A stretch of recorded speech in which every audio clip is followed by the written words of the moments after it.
Yeah, yeah. You're welcome back to the section today.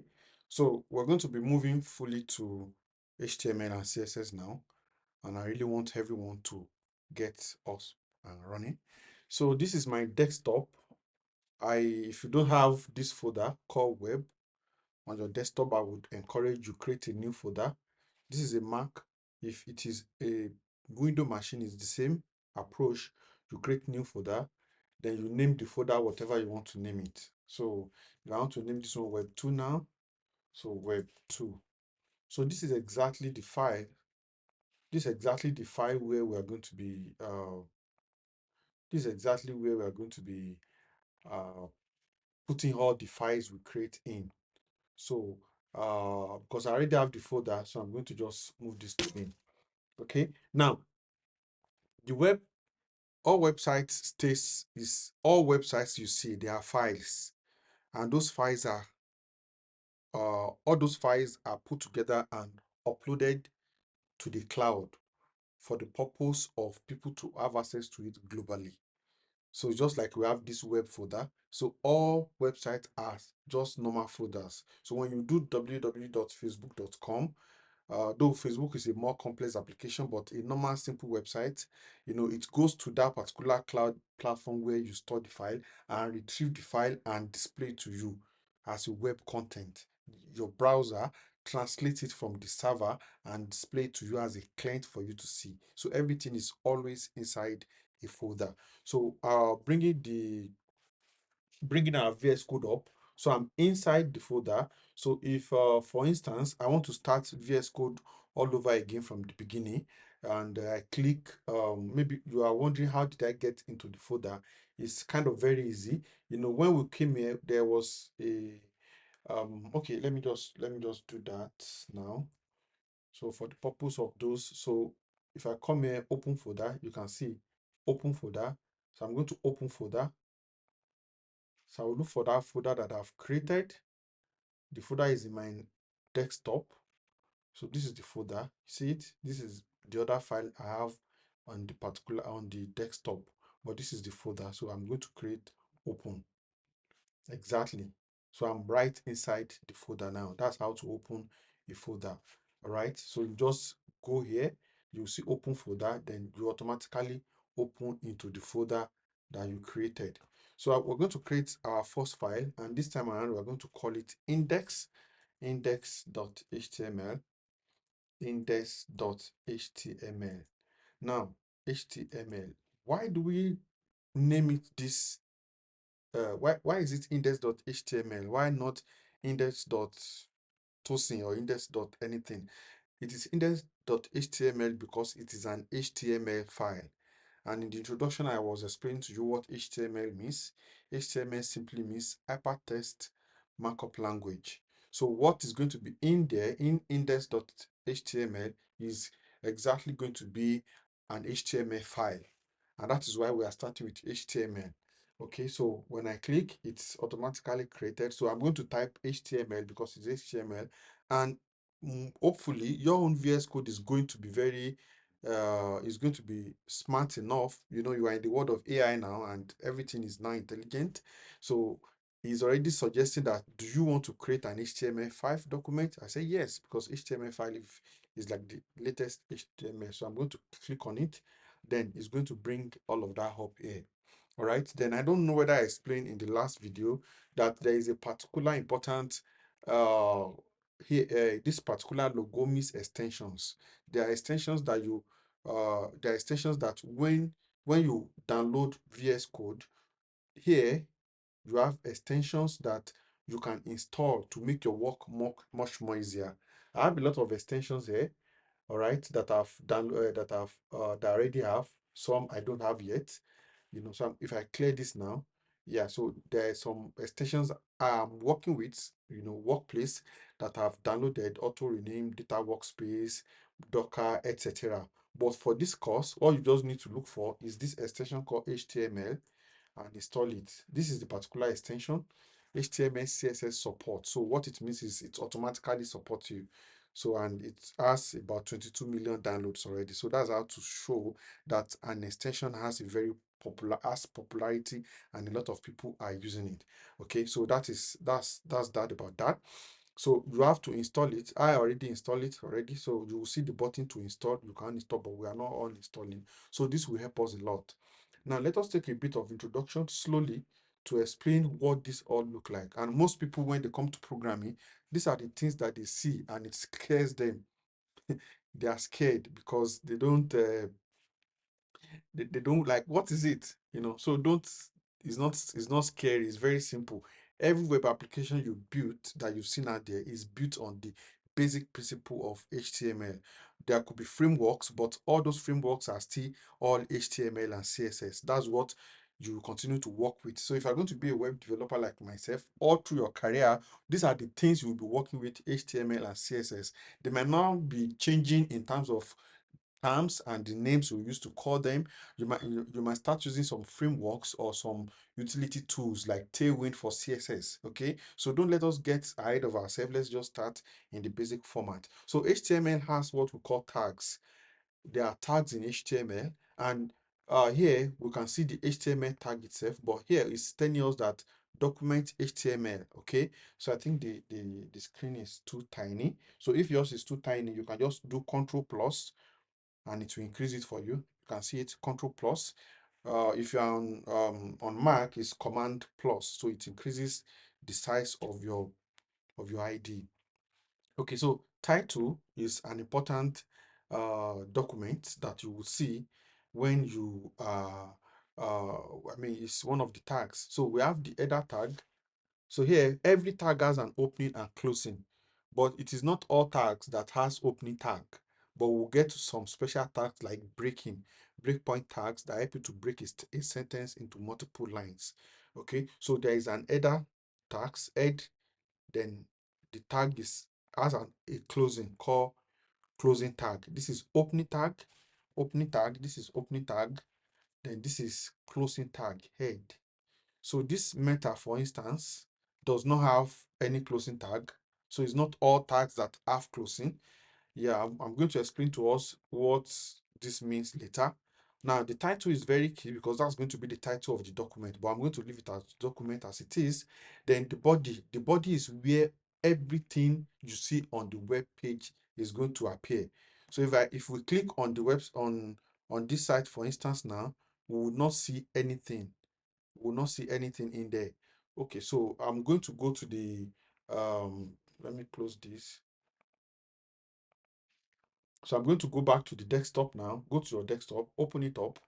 When you open your desktop up, you will see a file inside the folder called HTML.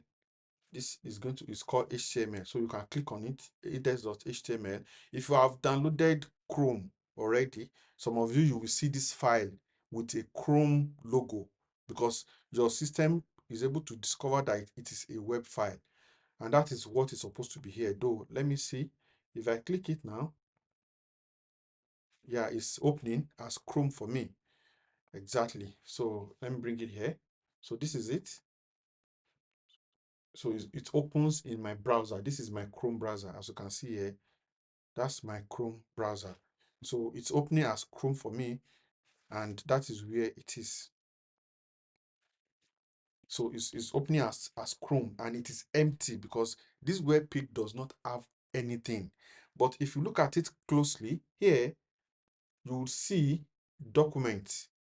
Somewhere here, you will see document. That is the title of the particular web page. So if I come back here, for instance, and let me bring this closer. Okay. So if I come back here, for instance, and change this document to transition into tech, whatever it's going to be, into tech 2025. Okay. As I switch to it, I'm going to save, and there are options to saving is Ctrl X or Command X, or you go to the settings, file, settings, and you look for autosave here. So autosave simply means anytime you make a change, it automatically saves. So I'm going to click autosave, and everything I write is going to automatically save. So here I've saved it. I'm going to go back to the browser and I'm going to refresh. Here there's a button here called refresh button for everyone. So when I click on the refresh, you can see it has changed. Here it has changed to transition into tech. That is the title. It has already changed into transition into tech. Here we'll give you the link. This is going to be the URL of where the file is located. Desktop web index.html. That's where that is actually located. Okay, so now, so we have that. So it's empty, but the URL, the title here is transition into tech. I'm going to go back to the body, and that's where we're going to start from. Now, in the body, most times the body comprises of everything you need in terms of what you expect to be available. Okay, so the body is it is. So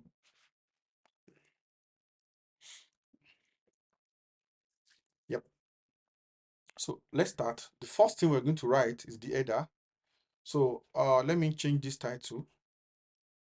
I'm going to change it to my first web page.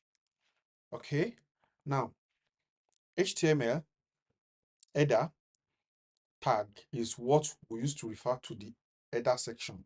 So anywhere that is the header of the file, like where you have the menu and the logo, that's what an header is. It is important that you give your HTML and CSS the tags, the HTML tags that is needed. That's how it will help the web browser to be able to interpret what it is. So we're going to use header. Header is already giving me the suggestion, enter. So in the header, we're going to write welcome to my website, but we cannot just put it right in there. If we put it there, it's going to work. Welcome to my first website. So welcome to my first website. If I go back to my browser and I refresh, is it not saving it? Control X to save it. Yeah, we have it. Welcome to my first website. So if you didn't see yours, you should just do Control X like I did, and it's going to come up, and you can also refresh the page here. So that's that. But that is not what we want. We don't just want to put it there. We want to put it in an header. Header means it makes it a bit bigger. All right. So there is a tag called H1, and that tag is called H1, H2, H3, H4, H5, H6. Those are the different sizes of headers that you can have in form of uh, header tags. So I'm going to type H1. The moment I type H1, it gives the abbreviation. I'll just click enter. Automatically it gives that to me. Then I'm going to drag this inside. Okay. So I'm going to teach you all the shortcuts later. I want you to be typing and be making mistakes now so that your hand will become stronger. So here, then I'm going to type H2, which is going to suggest it for me. So I'm going to say this is header 2. This is header 2. Then I'm going to duplicate that file, Control Shift down button, Alt Shift down button will duplicate a line for you. Alt, that's ALT, Shift, then arrow down button is going to duplicate the particular header for you. So that is how I come about that particular shortcut. So um this is the header 2. I'm going to change this to header 3. Then I'm going to come here. I'm going to edit this to 3. And by default, you would see that this one also changed to 3. Just watch. I'm going to do same for the next. So we are going to 6. So I'm going to change this one to 4. You will see this also automatically change to 4. The reason why it is changing, because I'm supposed to change them at both ends. The reason why it's automatically changing for me is because of the HTML and CSS. It's because of the HTML and CSS uh, extension here that was installed. Okay, so this is going to be 4, this is 5, then this is supposed to be 6. So we'll see the difference now. 6. Then I'm going to change this one to 3, 4. I'm going to change this one to 5. Then I'm going to change this one to 6. So those are the 3 levels of headers we would be using. And let me say this. Do Ctrl X. Let me say this. Throughout your career as a software engineer, whatever level that you are, if you are focused on web development, you will continue to use these tags. They are default tags, so you will continue to use it forever. So just take your time to understand each of them now. So I'm going to go back to my page and I'm going to refresh. As you can see, the the header 6 is the smallest form of header. Let me increase this more. Yes. So it's the smallest form of header that you can see. Let me increase it more again. Yeah. So that's the smallest form of header.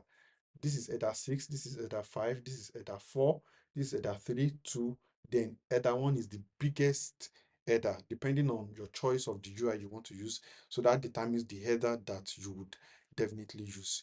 So that's that. Let's continue. So I just gave you an example of that as for the header purpose. So we just have to leave it there, or we just remove it, because we only need the first header H1 to do what we want to do. So that is one. We'll continue to use other type of headers as we progress. So that's the other one. Then we're going to now create a section. We're going to create the main. There's another tag called main tag. That's just like the main body. That's the header, the main body, then the footer. Okay, it's as simple as that. Inside main, we can have different sections. In those days, we used to use div most times, div, which is still also in use, division. That's div. Okay, so but in HTML5, we now have main. Instead of using headers, instead of using div, we use sections. Div is also, you can also use div, for instance, to write anything. So I can say this div, for instance, I want to put header 2 to say about me. So header 2 is going to be the new header for this section, for this tag h2. So about me, then I'll move to the next line. Then I'll use another tag which we will use forever, paragraph tag p. It's called paragraph. So that is that. So I'm going to write a short story about myself, and I'm going to say, I am Oluwa. Okay, Tosin Olubenga,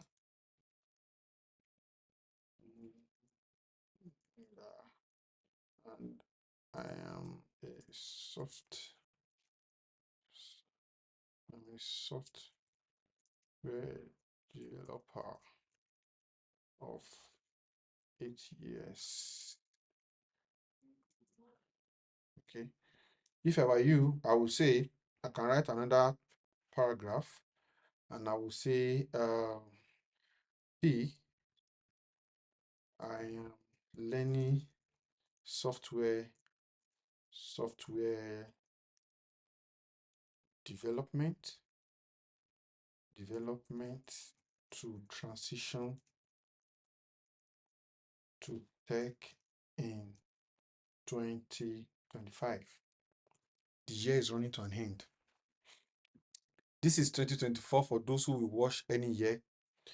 Okay, so that's that. So that's paragraph. Now, if I save, I can just save so that we can take a look at what we're doing. Let me refresh. Yeah, welcome to my first website. About me, I'm Tosin Olubenga. I'm a software developer of 8 years. I'm learning software development to transition to tech. You can write as many things as possible. Okay. All right. So that is that. Then we can now have, that's div. So I use div now. Now I want to use section going forward.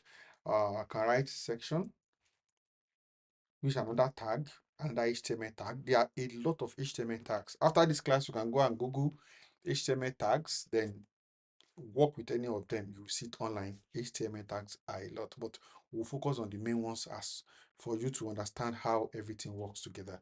So this section, we're going to have contact me. So how do you contact me? H2. All right, I'm going to put an header, contact me. So just see this as a section of my website. The first section is about me. The second section is about contact me. Okay, so contact me. Here we're going to have a paragraph P, another paragraph P, where the information of contact me will be. Meanwhile, here I'm going to write fill the form before, fill the form below to contact me. Now, let me say some important things here. And I'm going to put it as part of the body of the text. On the website, okay? All right, let me add it in this section. Section. Let me put another section. Let me give it header 3. I'm going to call some important, some four, know if it's four important elements you will see on a website or mobile app. I think I need to reduce this. Let me bring this to the side. Yeah, I've closed that up, and let me reduce the size a bit. Yeah, I think that's fine. I think that's okay. Check. Yeah, I think that's fair. Okay, so fill the form.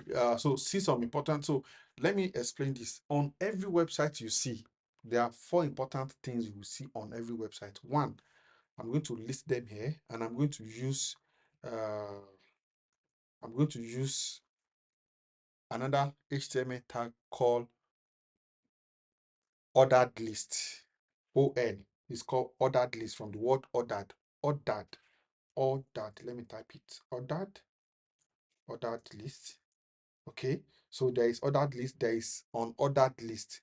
So I'm going to use ordered list, and the ordered list tag is OL. I'm going to tell you the difference between ordered and unordered list. OL, enter. So I want to put the list of the items the things you will see on every website. L1, that's list, first list. Inside OL, you put list because this is assumed to be list. You are listing things out. So the first one is you will see test on every site. You will see another listing, the second list. You will see form on every side, form. Then on every website, you also see image. You see images. Then now on every side, you can also see videos because of the advent of technology as it has improved. In those days, you hardly see videos on websites, but now you see videos on websites. So L1, so we'll put video. I think there could be other ones. So video, exactly. So, and as a software developer, these are the 4 things we're going to be dealing with all through. How you render text, how you process forms, on every website that you go. For instance, if you go to let me go to facebook.com. I don't know if I have a Facebook account. Let me go to even Google. This Google is a landing page. It's also a website, google.com. As you can see here, this is a form. What you see here is an example of what a form looks like. WhatsApp is a text. These are logos. So on every website you go, you will see those 3 things. Let me go to any website, bbc.com, for instance. Now, if you come to this website, what are the things that you will see here? For instance, you will see icons, you will see text, you will see welcome to BBC. These are all tests. Test. Now, if I want to do anything, the others could have here, this search BBC, that is this search button, this search here is a form, and we'll get to understand it as we go. Form is something you fill. Anywhere you type anything is a form. So, and most websites, those are the things you see on the website. Let me see if they have contact us, contact BBC. Is there any contact form here? Comments. Yeah, like I said, we have videos also. This is an example of a video. on BBC website. The BBC's mission is to provide everyone Just with hope high this quality. is not this is not I mean, I don't know, I might cut this off because maybe BBC have a kind of copyright to their information. I might not be able to use it. So let me just okay, let me use Facebook. Facebook is a general website. I think we can actually use BBC. Is a normal website that everybody uses, but I don't know if there's going to be any issue with me using BBC in the video. I don't think there should be any. So allow cookies here, so it's asking me, like I said, it's a normal website, Facebook, all right? These are tests, all of these tests, but here, this is a form, text password, all of those ones you would understand. This is a test, this is a button. We'll get to button very soon. Create new. So everything you see on any website is basically purely all in all text. Let me refresh this page. Oh, it's not automatically saved. Control X.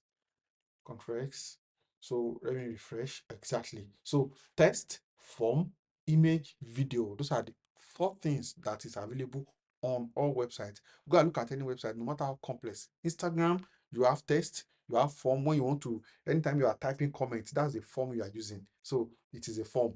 If you upload your image, it will display the image for you. You also see image here. If you upload video, it will display video for you. Simple. So these are the 4 key elements that you will see on all websites. So your work as a software developer is to know how to render it in a more beautiful way to anybody who is accessing it. Okay, so that's that. So let's move forward to we need to now create a form. So fill the form below. You will see how a form actually looks like. So when you want to use form, it is the same thing. You use the form tag, okay, to always come with action. We won't undo this for now. This is a form attribute dot. Let me remove it because we won't need it for now. We'll need it later.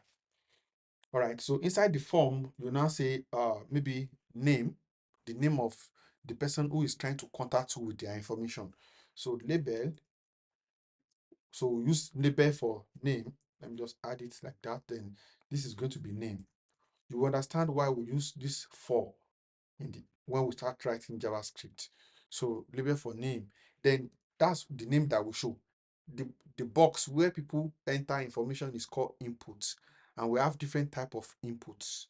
All right. So label, that is label. So we have inputs. So there are different type of inputs. This is input. Okay, so input text.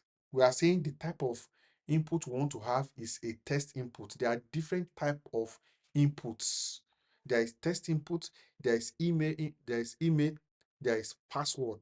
All right. So there is text, there is input for date time. You can see email, automatic, intelligent. Let me go back. I don't really want that thing to help us to do everything. So I'm going to type just input. All right. So the type now is going to be the type of this input is going to be email. You will see why email is going to be different from password. Another input now, for instance, so password,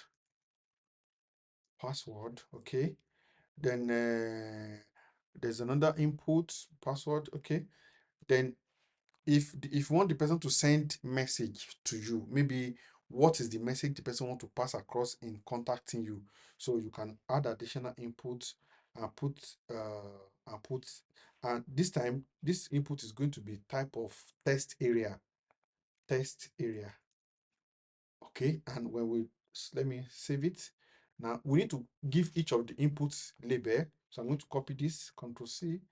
I will not want you to be copying and pasting like me, because now you need to learn and not copy and paste. So label for email is suggesting it for me. It knows that email. Okay, then that's for email. Then there is label. You need to add another label for password. password, then we'll put password there. If we don't put any word there, this password will not show. So let me save now and go back to here and refresh. So as you can see, this is the form. Fill the form below name, email, because we did not put label for password. That's why you didn't see any label here. And this is test area. I think, is it test area? I think there's a test area input. Test area, yes, test area is not, it has changed from the old, the old HTML5 has a new, uh, new, new tag for test area. So I'm going to remove this.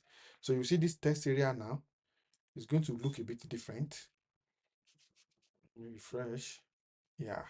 So you see the test area looks bigger because it is assumed that you are typing a lot inside. So it's a test area. So you can type a lot, but normal input, for instance, email, you cannot, just one line, you cannot type a lot inside. So that's test area. So we need to give this one label and call the label password. Okay, password. Then we'll give it a name, password. Then here, this particular label. Okay, so this is going to be for the message that we are expecting from the person. Message, and the word here is going to be message. All right. So it's as simple as that. Then, so if we click now, if we save and check our browser, we can see email, password, message. But does it really make sense? Does it look nice? No, it does not. If you go to any website and you see the form like this, what will you do? You like, this people, you don't know what they're doing.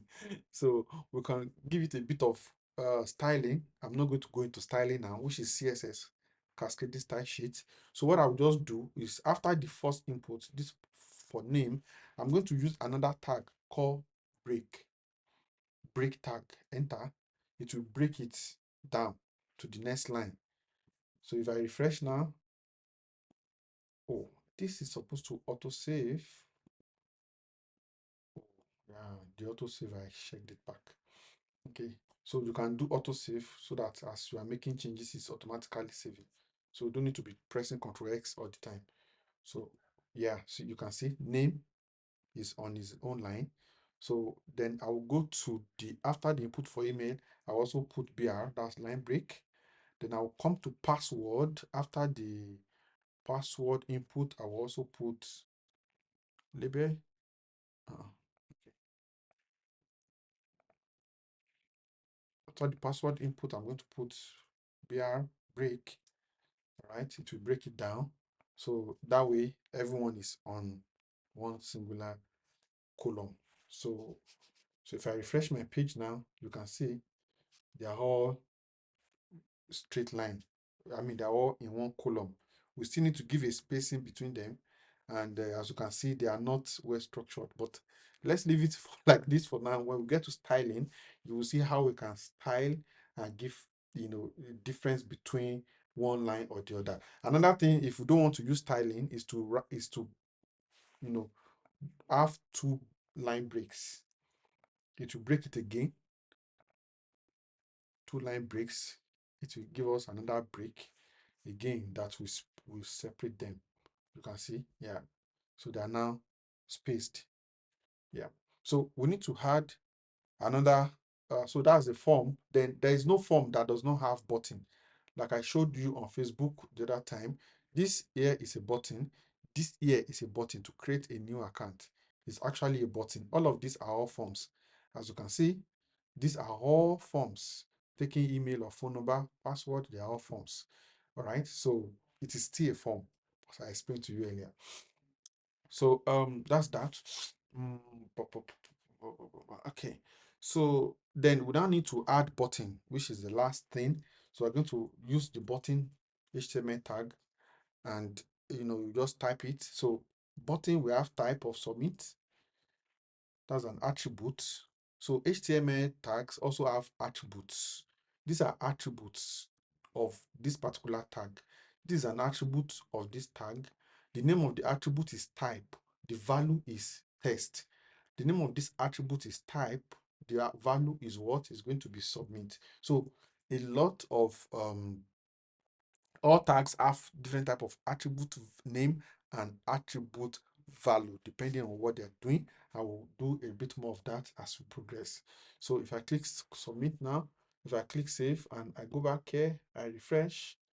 Yeah, so you see this is the submit button. Now the reason why I did not see it did not come out big is because in between them I did not put any value. So I'm supposed to put that I put the type to be submit does not mean what you will see outside will be submit in the on the web page. So this is submit. So if I come back here, yeah, so this is the submit button. I can also put the break tag here to break it down for us. So I'm going to refresh and I'm going to scroll down. So you see, so this is a form. You can put your name. So that's your first form that you are creating. Email, all right.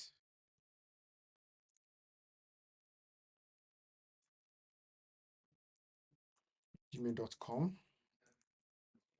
Because this is password. Look at how it's going to change. If I type anything, it will not show it because it is expected that when you fill forms and the attribute, the type of the input is password, it will bring it as dots. So no matter what you type there, nobody sees it. So that is why the input type is important. We also have other input type. So let's just use this to deal more with forms. We also have other input type that is called checkbox. Yeah, that is that. So if you want to say, maybe you want to ask somebody a question, are you male or female? Are you male? Sex, for instance. Okay. So if you want to have a label called sex, we're going to deal with most usable, most attribute that you will have come across. So this label is going to be sex. So we're going to have male and female. So, and somebody can, because you cannot be male and female at the same time, as far as my own knowledge is concerned. So you can only have one. So if it's going to be a situation whereby you can only have one, you use radio button. So radio button, radio input. So we're going to have inputs here, text. We're going to change this to, I think, radio input, radio. Yeah. So then just in front of it, we'll put mail so that we know that's for mail. Then I'll put BR to break it down. Then I will have another inputs, and it's going to be radio as well. And we're going to make it female. Then we're going to have break also, so that we're going to have a break between. So let's take a look at it now and let's look at how that looks like. So we now see it, radio button. See, you can select, but here we're expected to select only one, but we can select two, and that is not how it's supposed to work, because you should not be able to select two. You only want to give people, anytime you are creating a form that gives people the option to pick one or one out of many, whether what is your gender or whatever, but so there's a way to undo that. So we'll come here, we'll give both of them this, both input for male and female. We'll give it name, and we'll make sure the names are the same name. We'll call the name of this particular input sex or gender. Then we'll also do the same for this name, and we'll call it also sex. So what it means is that a user will not be able to select two of them at the same time if they bear the same name. So if we have a third option, let me go back. Let me go here now, refresh. So if I click male and I want to click female, you see, I cannot select both of them at the same time. So that is how that works. Then, so if you have a third gender, I don't know, or third, whatever it is, his name would be, missed, if it is called missed. So for instance, and we want to make it 3. So Alt Shift Alt Shift will duplicate it for you. So we want to call missed, for instance. Maybe you are confused, you don't know what your gender is, it's now missed.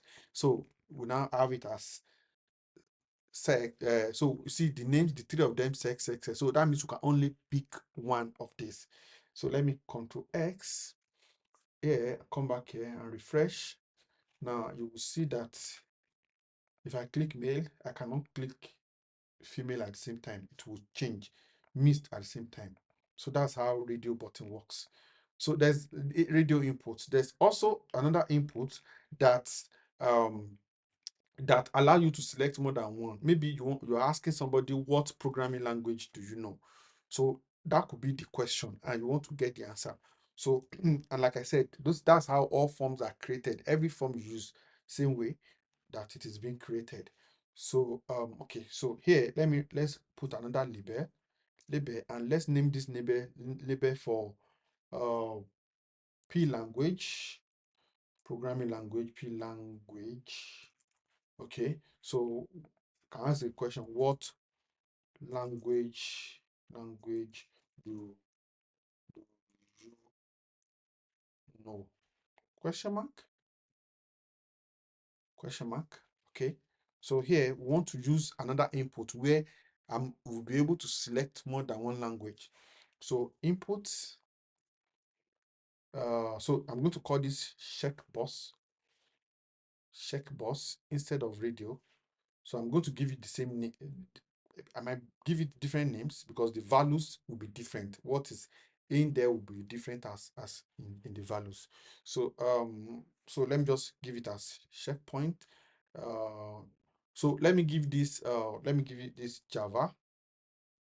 I don't write Java.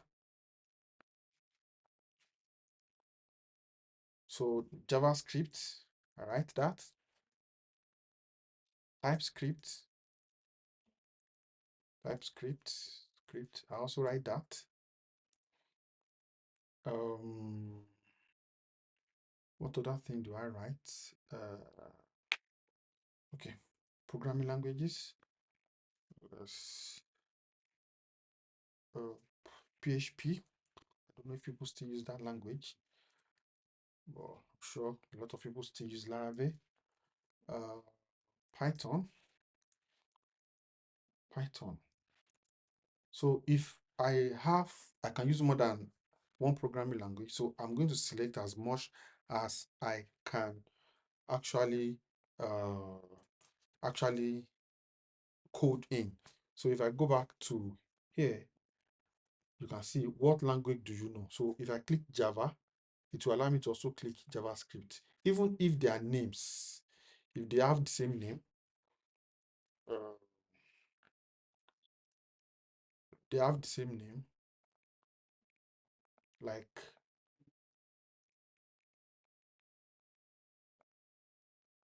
so they have the same name, and the name is language because that's what all of them means. Language, right? So if they all have the same name like this language, okay, you can see it. So what happened is that I can select, if I even refresh now, I can select more than one. But for radio button, I cannot. You see it? I cannot. I select. Now, if you want to make sure that somebody cannot select more than three, the moment you select three, all other ones become disabled for you. For instance, I can disable this so that you won't be able to click inside. All I need to do here is to add disabled as part of the uh, attributes of this particular input. If I put disabled here, so there are a lot of attributes and you'll be working with them a lot. So if I refresh my page, for instance, I will not be able to select PHP and Python again because their attribute has been set to disabled. You know, it has been set to disabled. Here, it is these three are not disabled. So that's disabled attribute. Okay. So another one, which is the last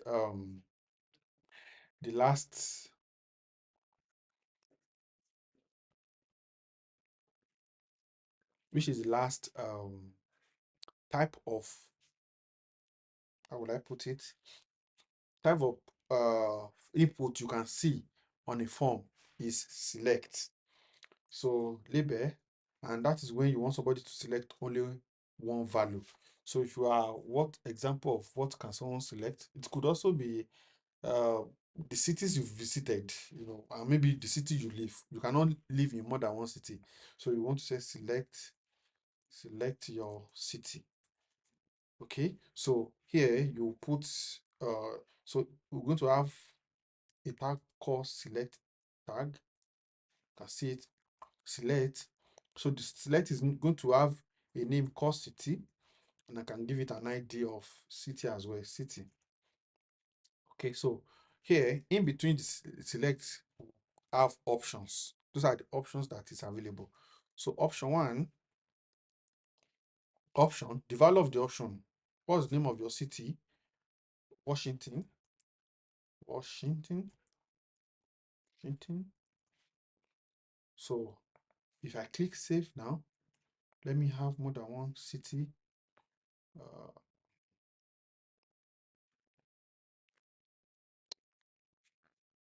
Another city, because the values must be different. The value of the city I'm selecting. So if you're from Nigeria, you should be familiar with Lagos. Then if you are from the United Kingdom, this will be London, giving you people, everyone. If you are from Egypt, Cairo. So you select all, because if you have up to 10 to select from, using the radio button input does not really make sense. The best is to use select option. So here we'll come back here, we'll refresh, scroll down, look at it, select your city, and if I click, I can't see anything. Why? Because I deliberately leave that out, because here I did not put the value. So I'm going to put Washington here, paste, copy, Lagos, paste, control, copy, London, paste. That's what people will see. Yep. So that is basically that. Then what other thing do I need to speak to here? Yeah, that's all. Then I need to put a line break here to actually BR line break, so that it breaks that one down. And let me also put line break here, double line break. So format document, configure formatter, configure. So you can use Prettier code formatter. Prettier is also an extension that you can download that will help you to format your code to make sure it is well arranged. So when you install it, you will select it. See, I've selected it. See, the code is now well arranged. As you can see, everything is arranged. So if you don't have Prettier, go to here and search for Prettier and install it. Prettier. Prettier, see, I've already installed it originally. So it's installed. It's installed. So how do you format your your page? You right click and you click format document. All right, so that's how to format. So that is option shift F for Mac users. So for Windows users, you will definitely see the shortcut to format. So that's how to format. So it's formatted now. So let's go back to see and refresh. Yes. So we now have city. So select your city: Washington, Lagos, London, Cairo. Beautiful. So that is form. So um we've handled test, normal test. We've introduced ourselves to forms now. Everything you do as a software engineer is to process what people fill in form and send to your database. You pick it and process it and show it back to them. That's what we do as developers. We process users' input. The level of process is what we now process at the back might be different. Take for instance, I want to transfer money from my account to somebody's account. On my own web page, they will ask for account number, account name, bank. I will fill those forms and I will click, they will ask amount and I will click send. And when I send, what happens is that from the backend, they pick those information. The backend developers check the amount I want to withdraw and make sure that I don't have less than that in my account. If I have less than that, it will throw an error that insufficient balance. Now you can actually implement the that particular feature on the front end validation to validate if the balance is different. Okay, so when you do that, what do you move to? You move next to so if it is less, if what you want to withdraw is less, they are process the withdrawal from the back end. You don't see how that happens.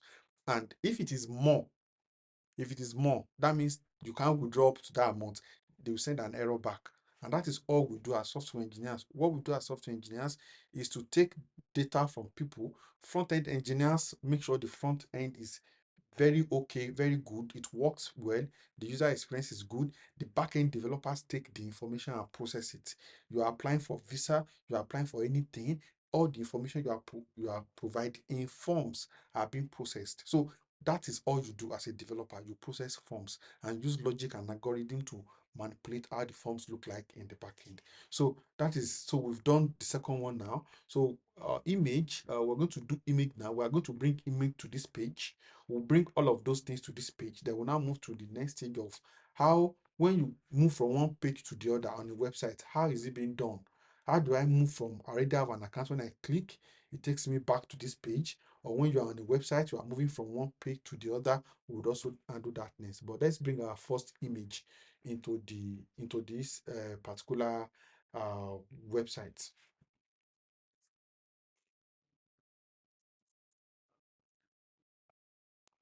The next thing we need to do now, the next thing we need to do is to add an image to our website.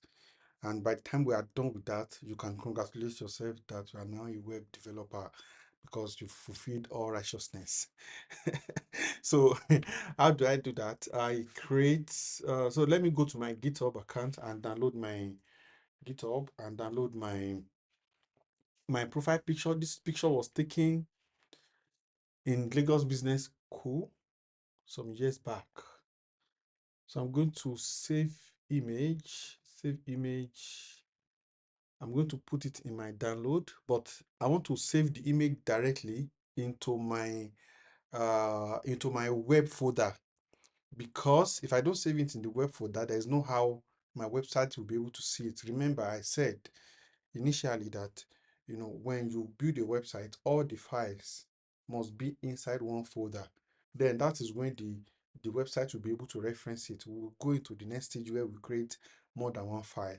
Okay, so I'm going to go into my desktop, and inside my desktop I will click web, and I'm going to save this picture inside my web folder. So you must save your own picture inside the web folder where we are developing from. So save. So yeah, hopefully it has been downloaded there. So if I go back to my, look at the image 280050 png, that is the name of this particular folder of this particular image. If I click on it, it should come up.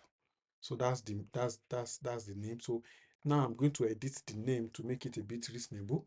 So I'm going to rename it to profile, just profile. So how do I now get this image to come on my website? How do I get it to come on my website? Here, on my site here, how do I put the profile picture there? Okay. So the next thing I need to do is, okay, so just below, I'm going to, before I get to the footer, I'm going to add a new section and call it, and give it an heading of 2, profile picture. And like I told you, we can easily build a social media web page that has images, just like Facebook. You see image, you see content, and all of that. It's as simple as that. It's the same thing. There are no two ways about it. So So I'm going to now, nextly, what I'm going to do is to bring the image out. So, so I'm going to create a div. I'm going to use div now. I will just say div. I could give the div a name or class or whatever, but for now, just let's leave it like that. Then I'm going to, the tag for using image is called img, image tag. So I'm going to click enter. Now look at this image tag very well. There are some important attributes. Like I told you, this is an attribute.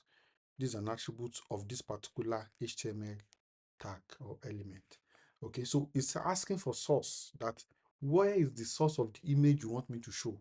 So if I click save now and go back, you will see something that looks like an image, but it is not going to be an image.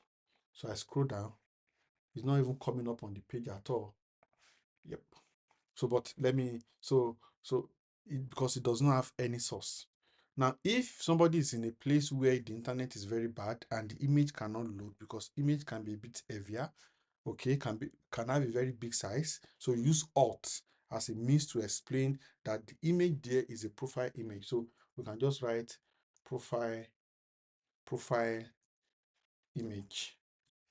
So that's for people with bad internet who cannot load it well. So then I'm going to come here and refresh. So as you can see, profile image. All right.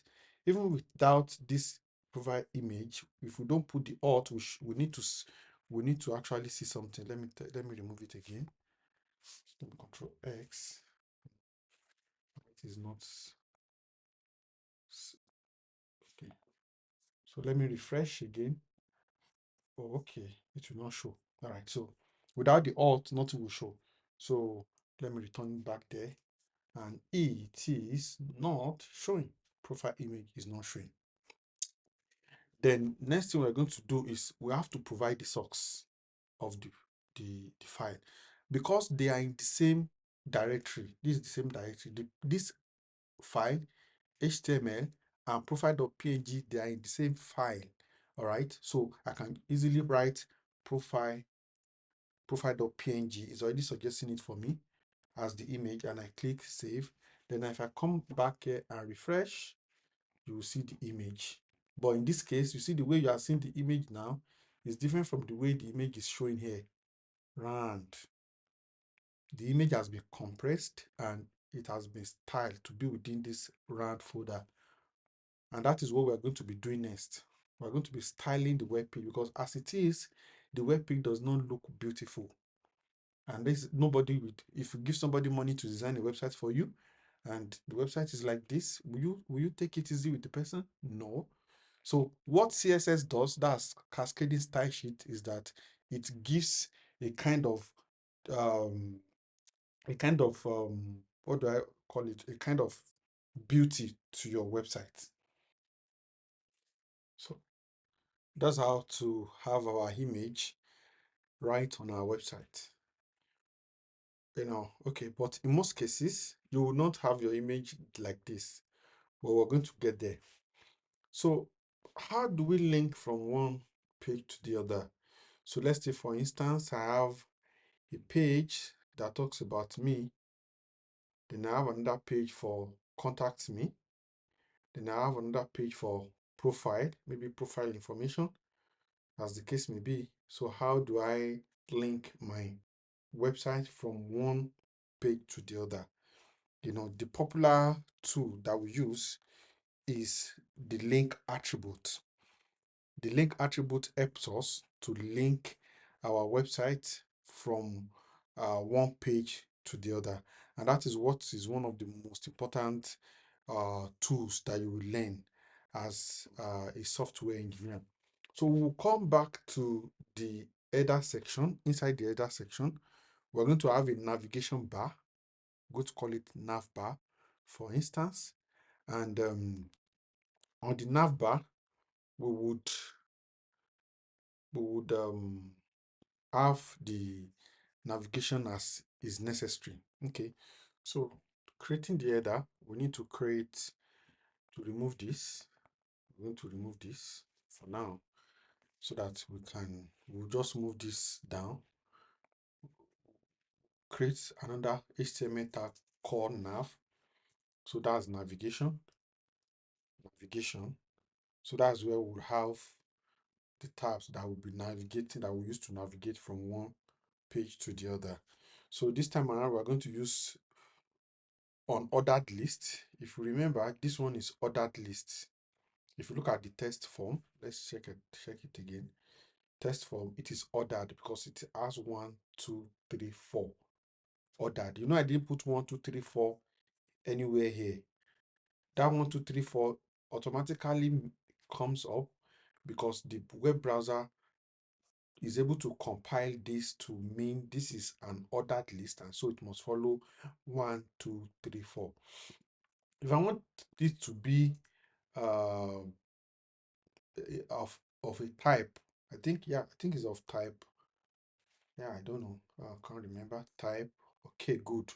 So if I don't want it to be 1, 2, 3, 4, 5, 6, I want it to be A, B, C, D or numeric. All right. So I can you can see now, if I say A and save, if I come here and refresh, it will change to A, B, C, D because the type, I set the attribute of the ordered list to a type A. If I want it to be numeric, I'll put I, small I. So that would be Roman figure. Yeah. Is it Roman figure? Yeah, I think. Yeah, Roman figure. Yeah. So you see it, Roman figure, small letter. If I want it to be Roman figure capital, I'll just caps lock. I will say Control X. And here, you see. So that's what that does for us, this order and unordered list. I'm going to come back here to here. So we're going to use unordered list, unordered on UO, unordered list UL. Okay, so this one does not have any type, so it's just unordered list. So we'll now use the normal list li. Uh that's um, the HTML element for that. So to list something. So the first one is going to be home. So we want to be able to click home and it take us to the home page. Then we want to also have about us page. About us. So this one is going to be about us. About us. About us page. Then the next one is going to be contact us page or contact me, contact. So those are the pages. If you go to some website, you will see, all of those things list, you see them there. So that helps you to click from one page to the other. So home, about us, contact us. So let me save it now so that we can take a look at it. Save. So we should refresh, look at it, about us, contact us. But if you come here, it is not clicking. We can't go to the page. You can see the listing is different because it's unordered, no order. So that's why it doesn't put anything. And this is like a circle. We can also actually have square. I think this is circle. We can have a type, type.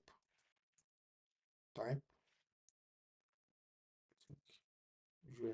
Does it have type? I want to check. No, it doesn't have type. I'm not sure it has type because no. Okay. Square. Let me share. I think it should be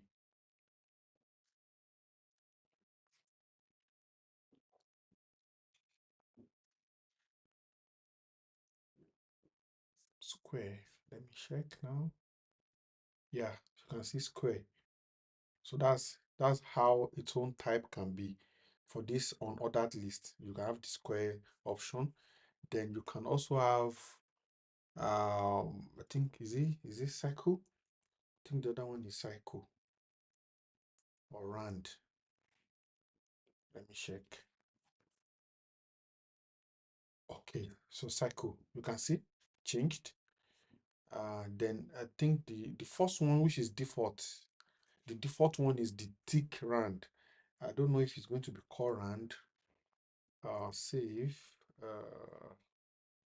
Exactly. So round, round, we have circle, we have square. So those are the types of of another list that we have. You can just specify the type in the attributes.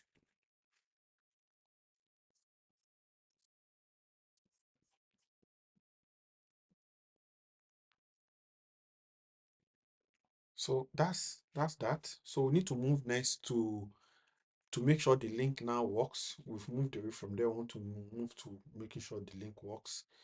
So we're going to use another tag called a tag. Is a link tag a, just a like this. So there's a blank, there's a link. In this case, it's a link. We're going to use a link. You can see a link and HTTP in case is an external website that we want to link to. All right, so let me carry home and put it inside in between. It will make the difference now. So, but this is not where we are going. That's not the URL we are going, but let me just save that. Then I need to come here. You will now see it's going to be different. It has changed because it's now a link. So every link has another line and the color will change. But if we don't want this underline to be there, we can change it with CSS. But we've not got into CSS. We'll get to CSS with time.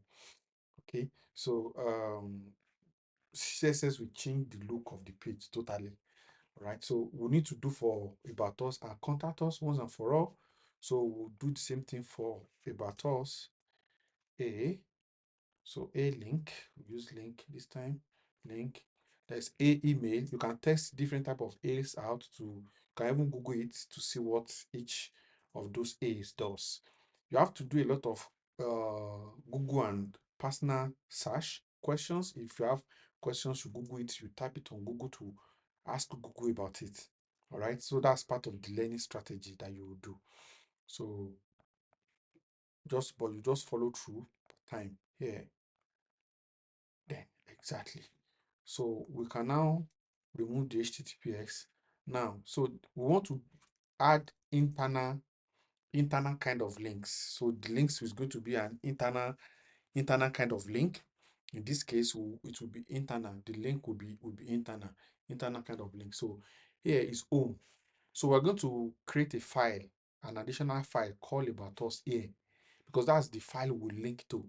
I told you the other time that all websites are files. All right, so we're going to create a new file here. Here we'll come here, or you right click here, you see new file, or you just come here and click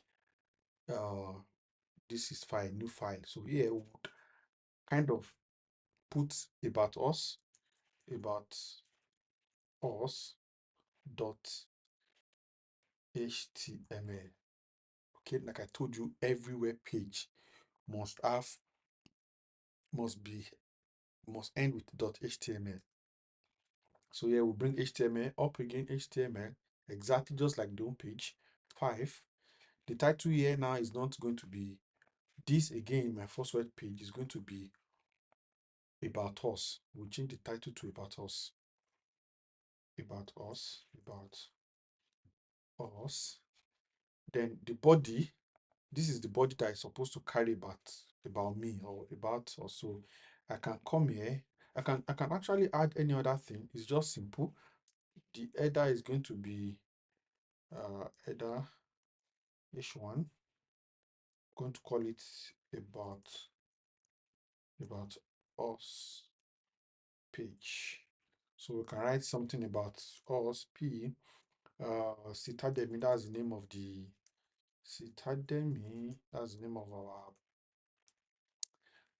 of this particular YouTube channel I created. So Citademy is a YouTube channel dedicated to teaching programming, programming, programming and coding. So we can add a lot of information as much as we want there. It's just using the same P and to say subscribe and put put on notification. Okay, Subscribe and put on notification. Yeah. Now, after this course, I'm going to give you an assignment which you all will submit in the general group. So the assignment is that you're going to create your own website, okay? And it's going to be, I'm thinking, okay, I will think about the assignment with time. Okay, so you're going to create a banking website, a website for a bank. So you just look for the name in your head. All right, you look for the name in your head. You create a banking website. That banking website, you would you would use your own personal image as the logo. Put an information about the bank. Create a form on the bank that, transfer form, you call it transfer form, that allows somebody to transfer money from one bank account to the other. So ask for the bank name, ask for the account number, ask for the account name, and ask for the then let that be a button to say transfer. So that form must be on your site. So that's number one thing. Number two, you also create a sign up page. That sign up page is going to also be a form that will ask for the email and password. Okay, that's number two page you will create. The landing page, you will create the landing page for the website. You will create a link. You put a link there, transfer. That link will take you to transfer page. In the transfer page, you put a form there and ask for the money. I mean the name. When you want to transfer to a bank, you know what you are going to ask for: bank name, account number, and amount. So that will be on the transfer page. All right. Then on the sign up page, you are also going to put another link called sign up. On the sign up page, you know, take the put a form. In that form, ask for name, phone number, email, address, just like a normal bank form. So that will be opening account page. So how many pages now? About four. So make sure you do that assignment, and when you are done, you share your GitHub link, the GitHub, the repository on GitHub. You share it in the group for me to see, so that I can take a look at it. Everybody must do that. Okay. I'm going to explain how we're going to create a GitHub account and push our code to GitHub very soon. It's very simple. It's not hard. So yeah, so this is about us.html page. So now if I go back to the index.html page, this is all the tabs are open here. All right. So if I go back to the index.html page here, in this href, in this about us, I'll just write about exactly as it is. It's even suggesting it for me already. It knows. It's very intelligent. In those days, you are very lucky learning software development now. In those days when we were learning, some few years back, we used to learn with Notepad and Dreamweaver. You type everything yourself. There is no IDE that is as intelligent as what we have now that will help you to complete most of the things you want to do. So it's making it easy, but that's fine. I could have typed all the names. So about us.html. Okay, so I don't have contact us page. So if I try to do contact us now, is not going to bring it because I've not created that file called contact us. So I'm still going to create it, but let me just put it here: contact underscore us dot html. Okay, so if I want to have a sign up form like the assignment I gave you the other time, it's also the same thing. I'll just come here. Just a minute. I'll just come here. I will add sign up here. I ask you to create a sign up form. Sign up. And this one will lead us to the sign up page. It's as simple as that. So let me save this now. Yeah. You know now that I don't have contact us page and I don't have sign up page, but let us see what will happen when I click on on those uh on those links. So that's the link. So let me go here now and refresh.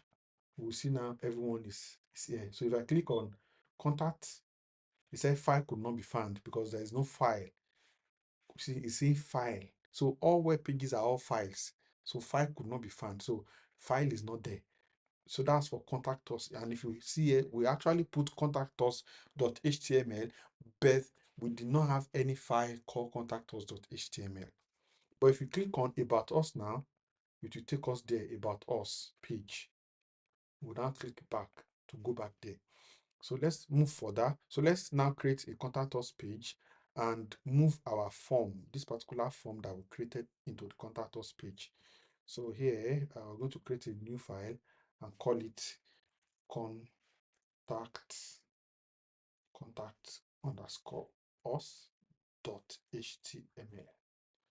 Okay, so that's that dot html. Then we'll do html5, and this is going to be contact us page. Contact us, you know. So P, maybe on, most likely on contact us page, you will see phone number, email. So we can also add all of those ones, also phone number, email as our information. Maybe you want to call, so we can use on ordered list, for instance. Yeah, what can we use? UL on ordered list. So we can say L1, so that it can just be on the line. So we can say phone number. So it's for you to contact us, plus blah blah blah blah blah blah. Yeah. So then you can move to address. So you can write uh, Power Drive, Street,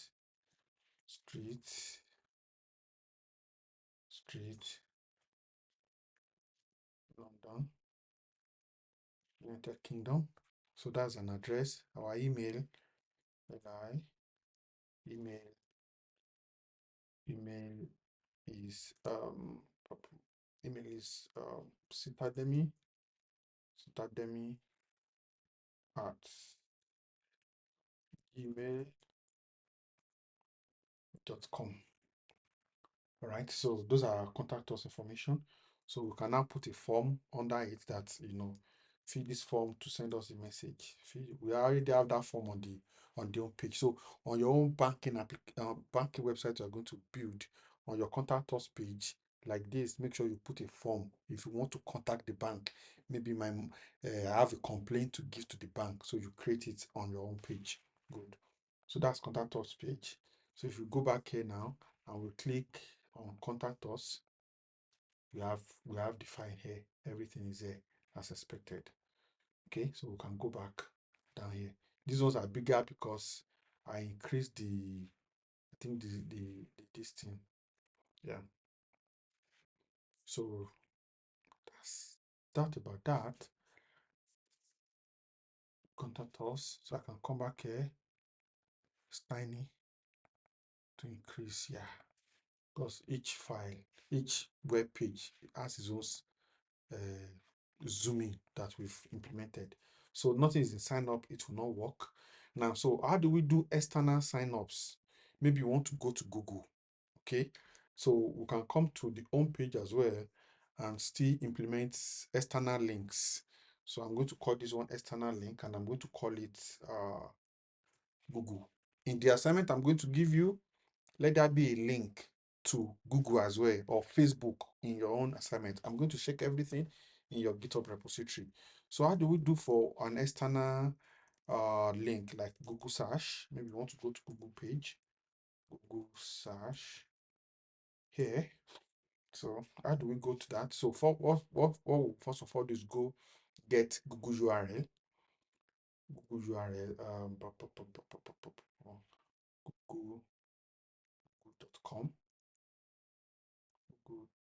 Google.com.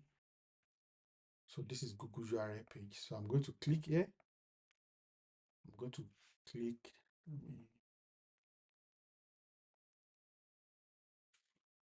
So I'm going to click this, copy, and I'm going to come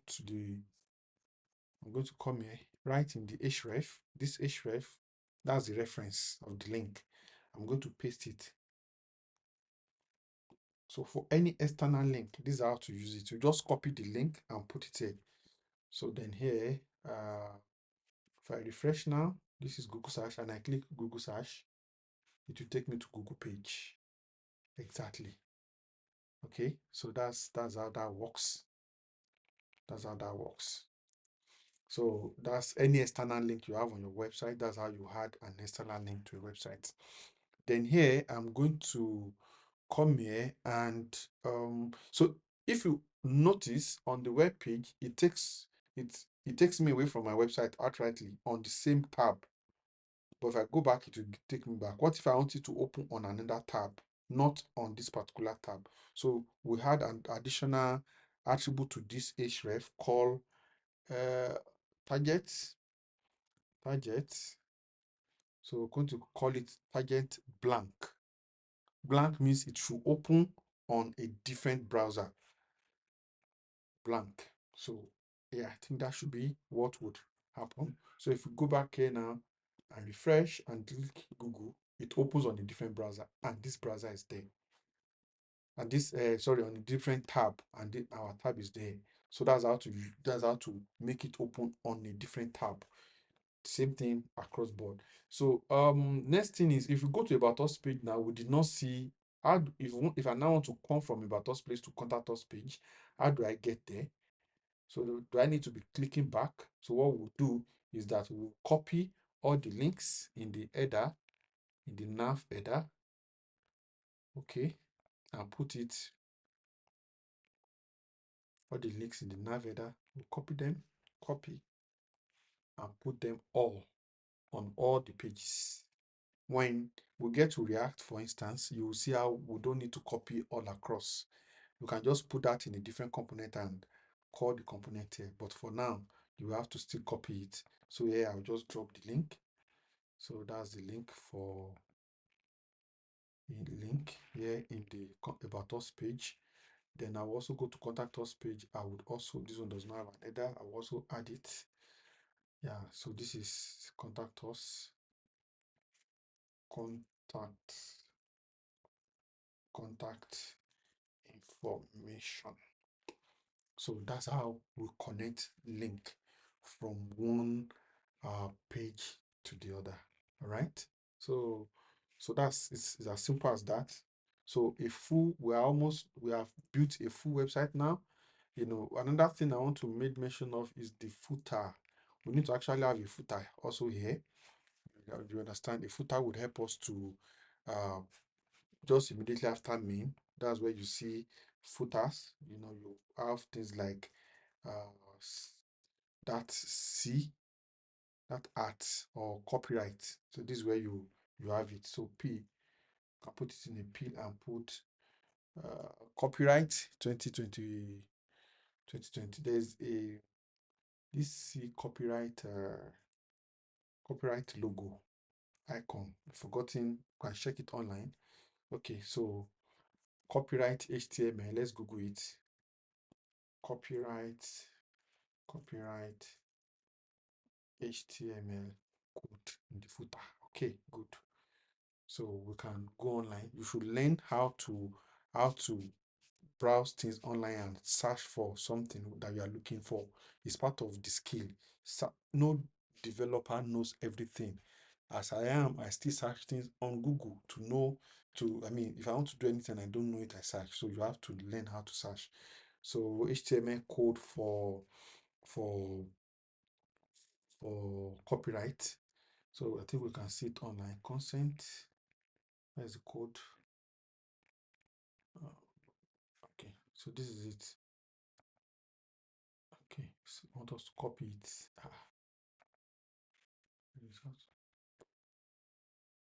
Okay, let's copy it. Source code. Okay, so copy. So we have access to this C because I don't have C on my keyboard, but we can easily do that here. So we are copying the whole footer there and clicking footer copyright exactly. So 2024, my website. So that C is not on my keyboard. So we have to copy it from there. And you have to do that a lot of times too. So if I click refresh now and go back to the footer down, you see copyright 2024, my website. Okay. All right. So we have our image here. So what we'll do after this class is to now do styling. Style the web page. All right. You need to style the web page, put colors across it, and you will know how that is being done. Okay, so welcome back everyone. We've finished the first section of the the project. That's for HTML only. We want to move to another level of HTML to use HTML5 syntax specifically. And it's good to also say that I just got my mic, studio mic for effective recording so that the training can go on more effectively. Yeah, this is the mic. And yeah, so if you want to support my studio equipment, you can just buy me a coffee. There's a link in the video description where you can buy me a coffee, any amount that you have the capacity to support the training. So hopefully, so we want to move into how we can move our codes to GitHub now, which is very key. And that method, we're going to continue to use it. We're going to continue to push your code to GitHub until when we finish. Okay, so this is my GitHub account on this screen. So I'm going to go there now for us to have access to to the GitHub account. So everybody, from the first video, I know most likely you must have had your GitHub account. So this is GitHub. So yeah, so go to your GitHub account, click on repository. If you don't see any overview like this, it's most likely you will see an overview like this. Go to repository, or let me go to home, probably where you would see when you come in. GitHub, enter. Yeah, so this is like the home page, my home page. Yep. So I'm going to go to my repository, top repository. These are the repository that I have that are top repository that I've contributed heavily into. So you can create new. Then if you go to overview, home, think overview slash this is where I come to most times, slash your username, enter. So it brings me here, so I can look at all my repositories. These are all my repositories that I've created. I have 77 repositories over the years, though there are other repositories that you might not see here in my personal work. So if you come to my profile, so just look github.com/tosinhub. That's my profile. I'm going to drop it. You will see it on the screen. Just search /tosinhub. You will see me. Then you follow me on. You just follow me. You will see a follow button on my name. If I'm not logged in now, can I sign out? Yes, sign out. So let me see again. Yeah. Oh, no sign out. Okay, just check my profile out.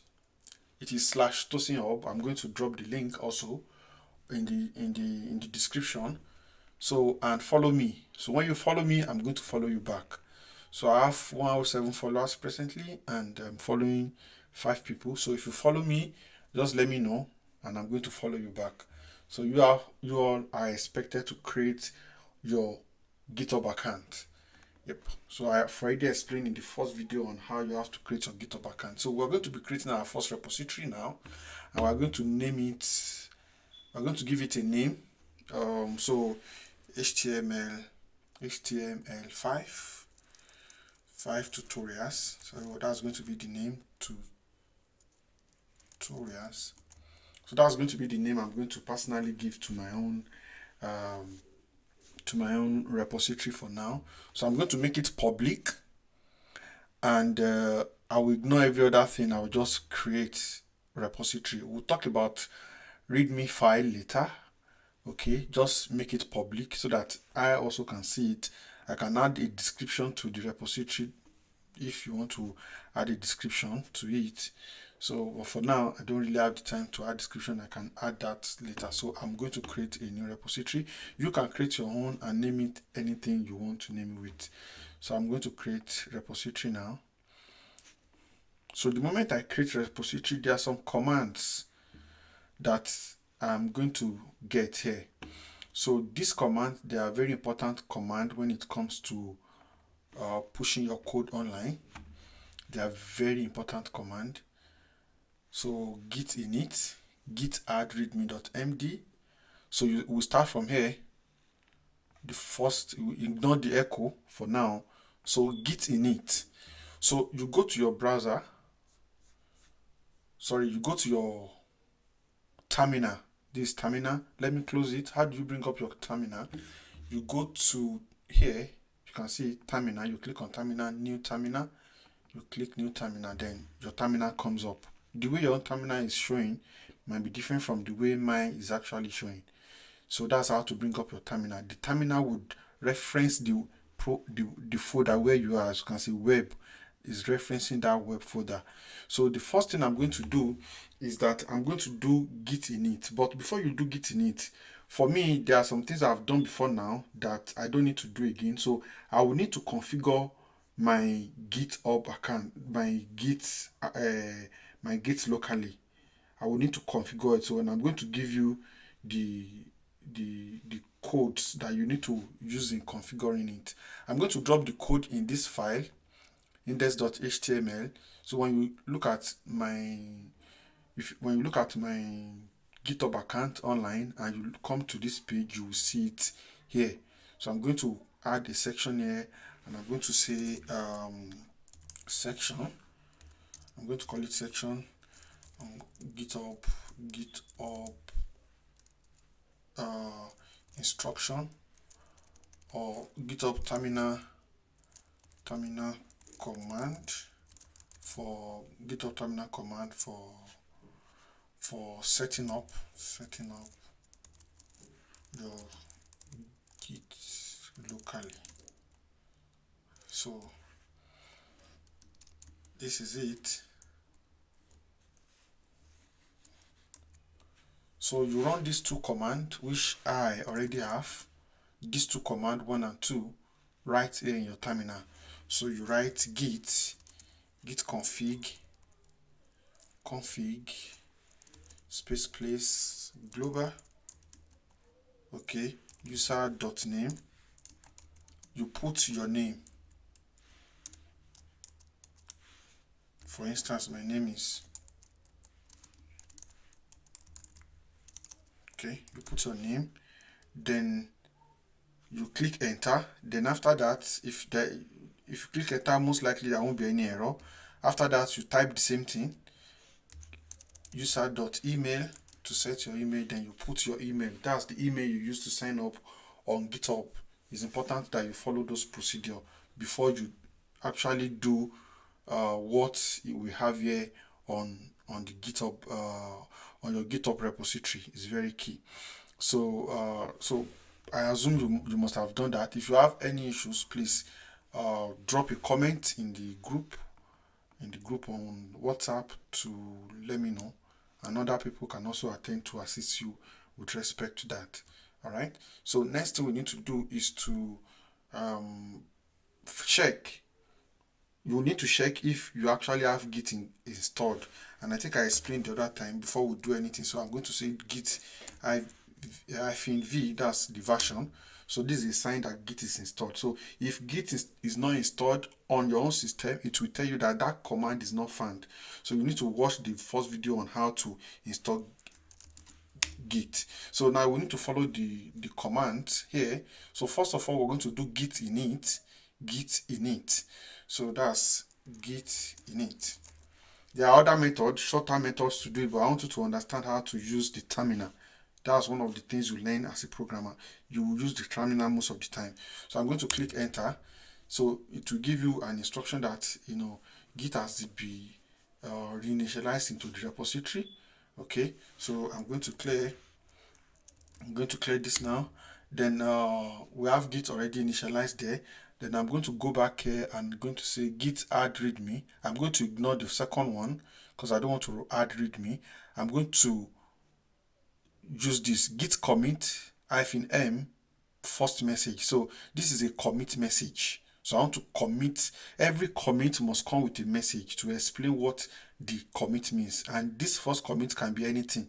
This word can be anything. So I'm going to say git commit, okay.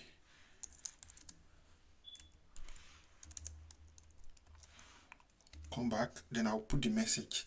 So most times, okay, we'll get to how to commit well later. Let's just put a message for the comments. So I'm going to say first HTML push, or first HTML code.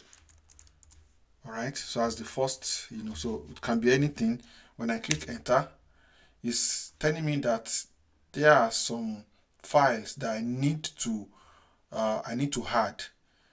I need to add that there are some files that have changed. I need to add them to the staging environment before I make a commit. So if that's what it says, then we're going to do git add clear clear. So I'm going to do git add dot. That means add all all the changes that have happened before the last commit. So that's dot. If I want to specify a particular file, I will just put the name of the file. But when I put dot, I mean git add all the files that I've worked on, all this file, add it. So I'm going to add it. That's done. Then I will now go back to git commit. That's the first code that I wrote. How was I able to move my previous command? It's just using the up and arrow key. The up and arrow key, that's what you use to run to bring back previous command that you already typed into the terminal. So that's the quick way to do that. So I will click enter now. That error has disappeared. It said 3 files changed. 81 is actions. You will see all of that and all the files that were created. So I'm going to do git branch -m main, because okay, there's going to be an error. So git branch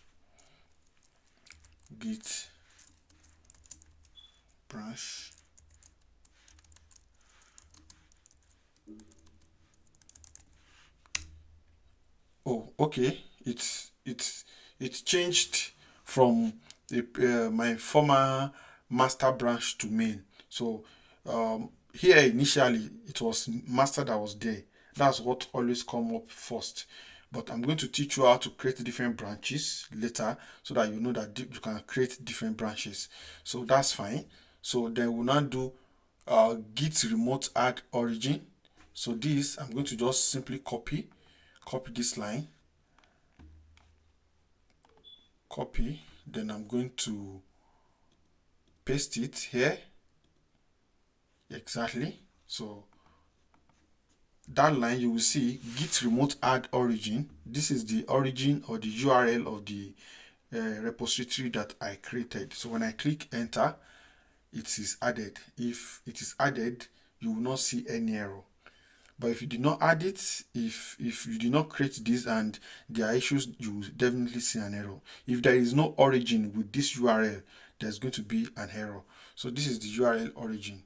I will teach you how to do git clone later. We'll do a kind of a more intense git tutorial later. But for now, let us just focus on the little way you can be using git for now, so that you get yourself familiar with it. Then after that, we'll now push the code online. That's push it to the repository. So we'll now do git push I will just copy this git push -u. I'll copy it. You can be typing it directly if you want to type, but I'll just copy it and paste into my terminal here. Paste. Yep.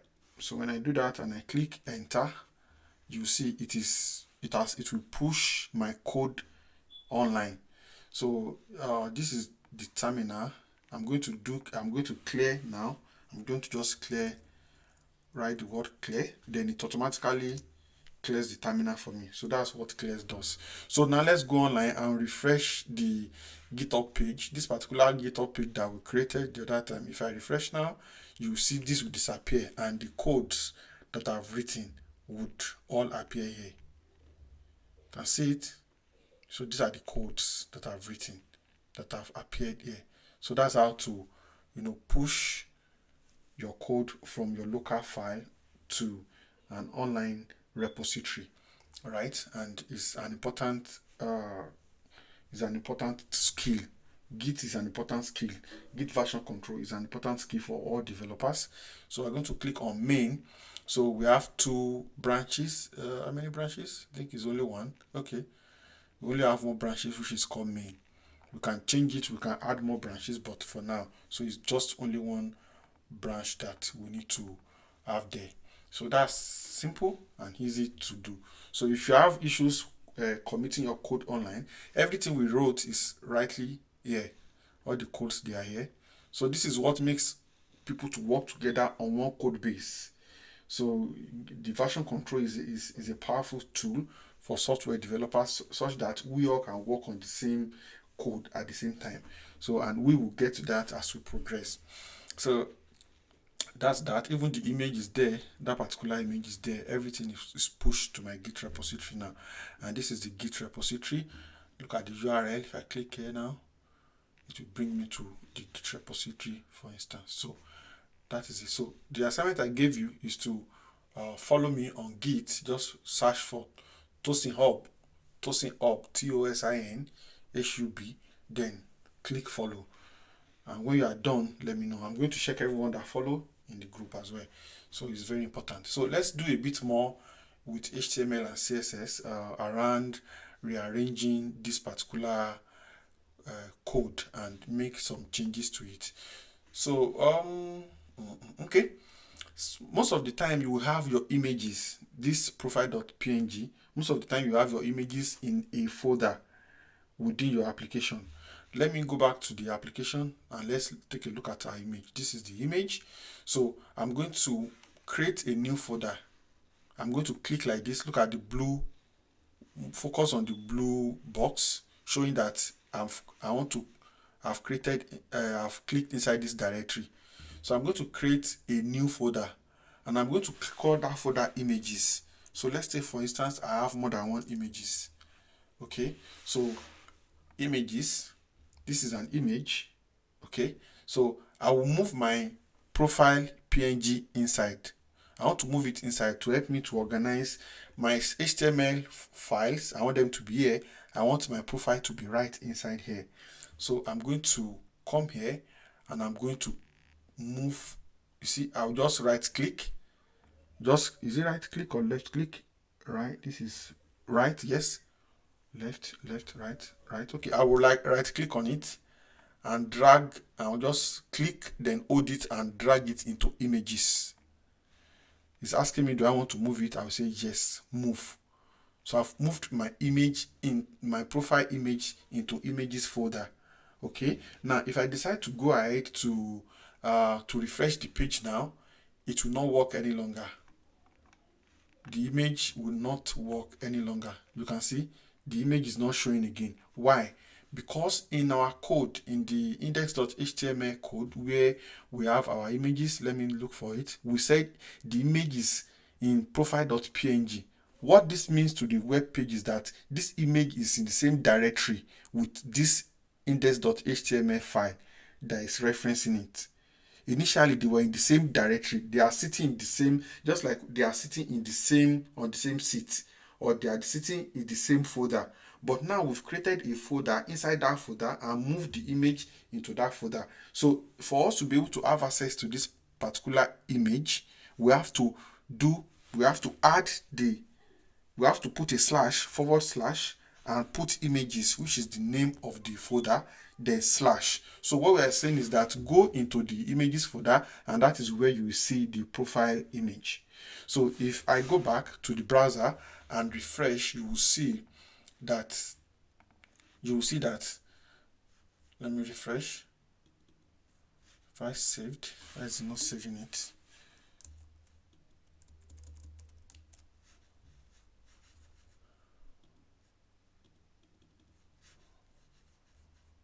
Oh, I don't need to put slash, it's just image slash. Yeah, Ctrl X, remove the forward slash. So if I refresh now, the image is back. All right, so images, because these images and the HTML file, they are in the same directory level. Look at them: HTML file, about us page, contact us, HTML, index.html, they are all in the same level, the same directory level. That's why we have images slash, just the way in the href, the way we also have about us dot directly.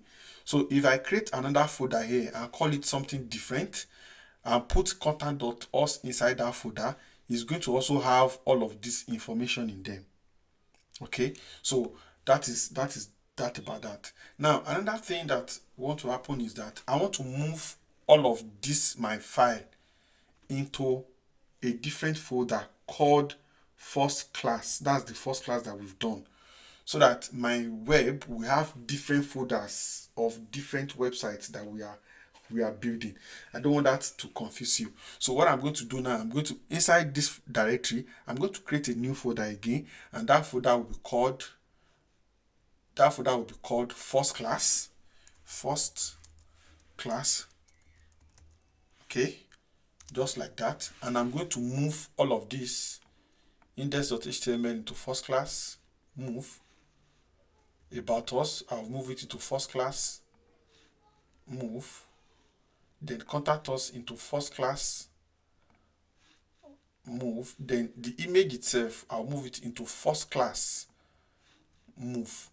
It's very simple. All I just did was to create an additional folder and move all the files inside. Okay, so if you don't know how to do that, maybe the way I moved it is very simple. You can come to your web folder that you created on your desktop or wherever they are. You can open it up. You see that first class now. If I've not moved it up, all the files will be here. So you can create a new folder here and name it, maybe if I create a new folder here and name it second class, for instance, second class. There are two ways to actually add folder into that particular directory. So I've created it now. So if I go back to my here, you see the second class has already been created. So you can create classes either from here or from your directory folder directly, from the folder itself, the web folder. So I just want you to understand all of those small basics. I know for a lot of people who are using their laptop for the first time and are not familiar with most of these things, this can be very difficult for people, but it's very easy. One after the other, you'll get it. So, so that's that about that. So we need to kind of now add two additional elements that are very important before we go to CSS. That is, what's the name of that element? Video and table. You also see tables also in every website. You will always see tables in every website. So that's an important information an important element that you would also see on every web page that you visit. So video, then there is table, then table. And just add the table here inside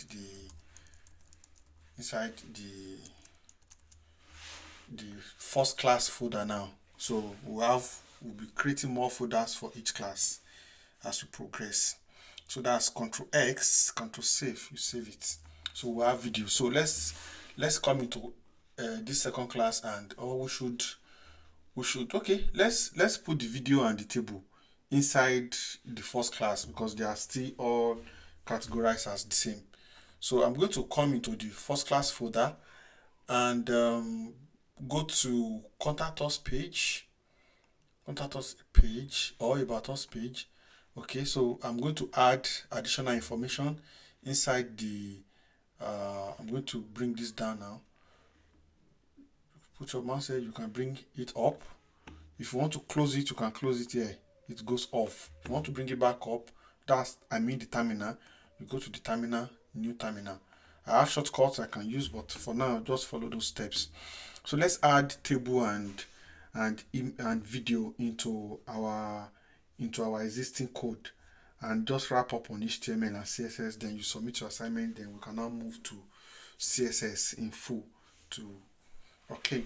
So I'm going to come here. I'm going to write subscribe for notification. Then I'm going to create another section. I'm going to call this section video section H1 or H2 video section. So how do you add videos to your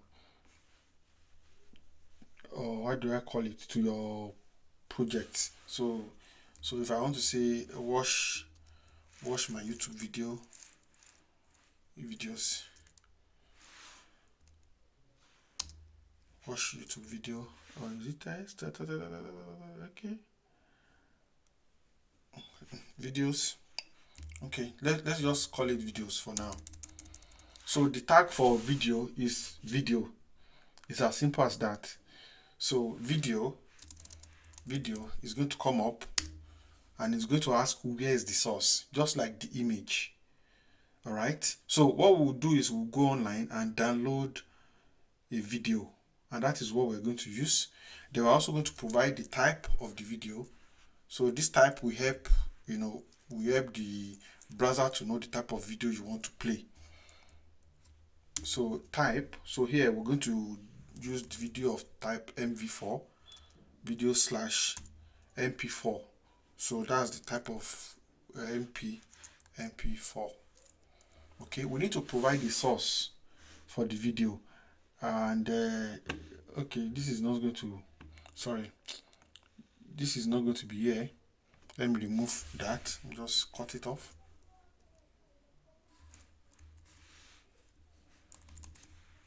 Let me remove it. So it's not going to be video, it's going to be, so that's the frame.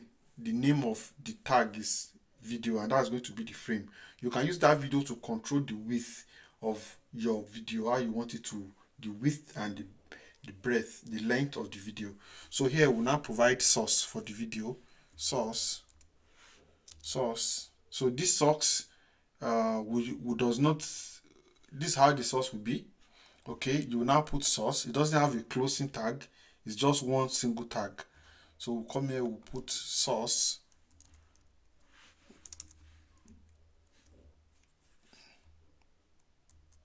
I'm sorry. So we can now type, so source src, that's the source, then type now. Type, we can now put what type, the video slash mp4. So that's the type of the video we want to put. So what we'll do is we'll go online to download a video. So we'll go to Clownfish Swimming. Yeah, so I have this video already and I've downloaded it. So you can go to this website, pz.com video clownfish swimming. I just Google it and I clicked here. And there are other videos you can download online for free. So I have downloaded the video. You can see, click free download. You don't need to do full HD. You just need something of small size and click on free download. I already have it downloaded. As you can see, I've already have it downloaded here. So so that is that. I've downloaded it. I would go back to my file. So I'm going to put this URL somewhere in the code. So when you check my GitHub account, you will see the URL where I copied, where I got that particular image from. So let me go back. So let me just put it here. You will see it on the aboutus.html file. Then you see the URL. If you can't get a video to download from your own end, it's not that difficult. I'm going to drop the link, video link. Okay, let me just put it here. I'm going to use a tag, and I'm going to, you see it now, I'm going to drop the link there. So that's the link to the video. You can easily click it, download video, download. So when you come here, you can check this link from my own code and download video. Yep. And and you can easily copy it and put it in your browser. Just copy this link only and paste it in your browser, then it will take you to that page, then you will download it. Hopefully when you will be watching this video, that link will still be effectively available. If it is not, just look for a different, just Google it. This was the Google I used back, so I just Google it, short mp4 video download. Simple. It's as simple as that. Okay, so let me move back to the code now. So here, so I need to create a new folder inside first class. Don't forget to now have two folders. This one is going to be for the second class, but we are working from the first class folder. And if you check your website now, if you have moved your file, if you check your website, this website will not go any longer because you've moved the HTML file from where it's supposed to be. You see it, you've moved it from where it's supposed to be. So that is no longer going to open. So the only way to open it back is you go to your that particular web folder that you created and click first class. Then you click about us or index again. It will open the home page. Then you can now click on about us page. Then you will see the video that we want to create. Look at the space for the video. It has created it for us as then this is the download link for the video. If I click on the link now, it will directly go to that site that I made mentioned right on the page. See, that's the image, so you can download it. But for me, I'm not going to download it again because I've downloaded it before. So so let's go back to the code. So how do we handle the video? How do we bring it here? So what I'm going to do is I'm going to create another folder called videos. So that's going to be the folder where all my videos will be. So if I'm going to have more than one video, all the videos will be there. Then I'll go to where I copied the where I downloaded the video is in my download. This is the video. I'm going to copy. Then I'm going back to my desktop, web, first class. Inside first class there is videos. Inside videos I will now paste item. That video is there. Okay, so if I go back to my VS Code, if I click inside video, I must see the video. But the way the video it is too long. I need to edit it, to edit the name. So I'm going to come here and left click and do rename. That's left click, rename. So when I click rename, I can now rename the name of the video to fish.mp4. Okay, and it's even bringing the logo as a video. So I'll just come to the source and I'll add fish source. You see, it's not bringing it out for me because in the directory of index, this index.html, in this first class directory that index that contact that about us is, there is no video like that. So I will have to put videos first, the name of the folder, videos. As you can see, it's bringing it for me, videos, then slash fish. That's the only fish that is there. Okay, then I can provide for my video, I can provide what we call width. I will add controls. That what it means is that it should make controls available for the video. Then also I'm going to add a width for the video, the width that I want the video to occupy. So this time I'm going to use 500. That's 500 pixel. And I think I can add the length as well. Is it length or height? Height, yeah, 500 as well. 500. Okay, so if I click save now, we'll come back here to the browser and refresh. We have it here, and as you can see, this is 500 by 500 the length. If I increase this to, let's say, 1000, let me see what it's going to come up with. If you come back here and refresh, see, it increases the length or the width. So you can use that control, this control, to control how you want it to be. If you want the height to be 1000 as well, you see it now. So if I refresh, it's now bigger and longer. So 1000. So that's too long. So you can revert back to 500. Okay. Then the link I added there, I need to put a line break to make sure the video is just under the link. So I will refresh now. Yeah, exactly, it's more beautiful. So you can see it. See it now. That's the video. You can off the. You can make it bigger. Those are the controls. You can return it. You can play back. You can picture play it.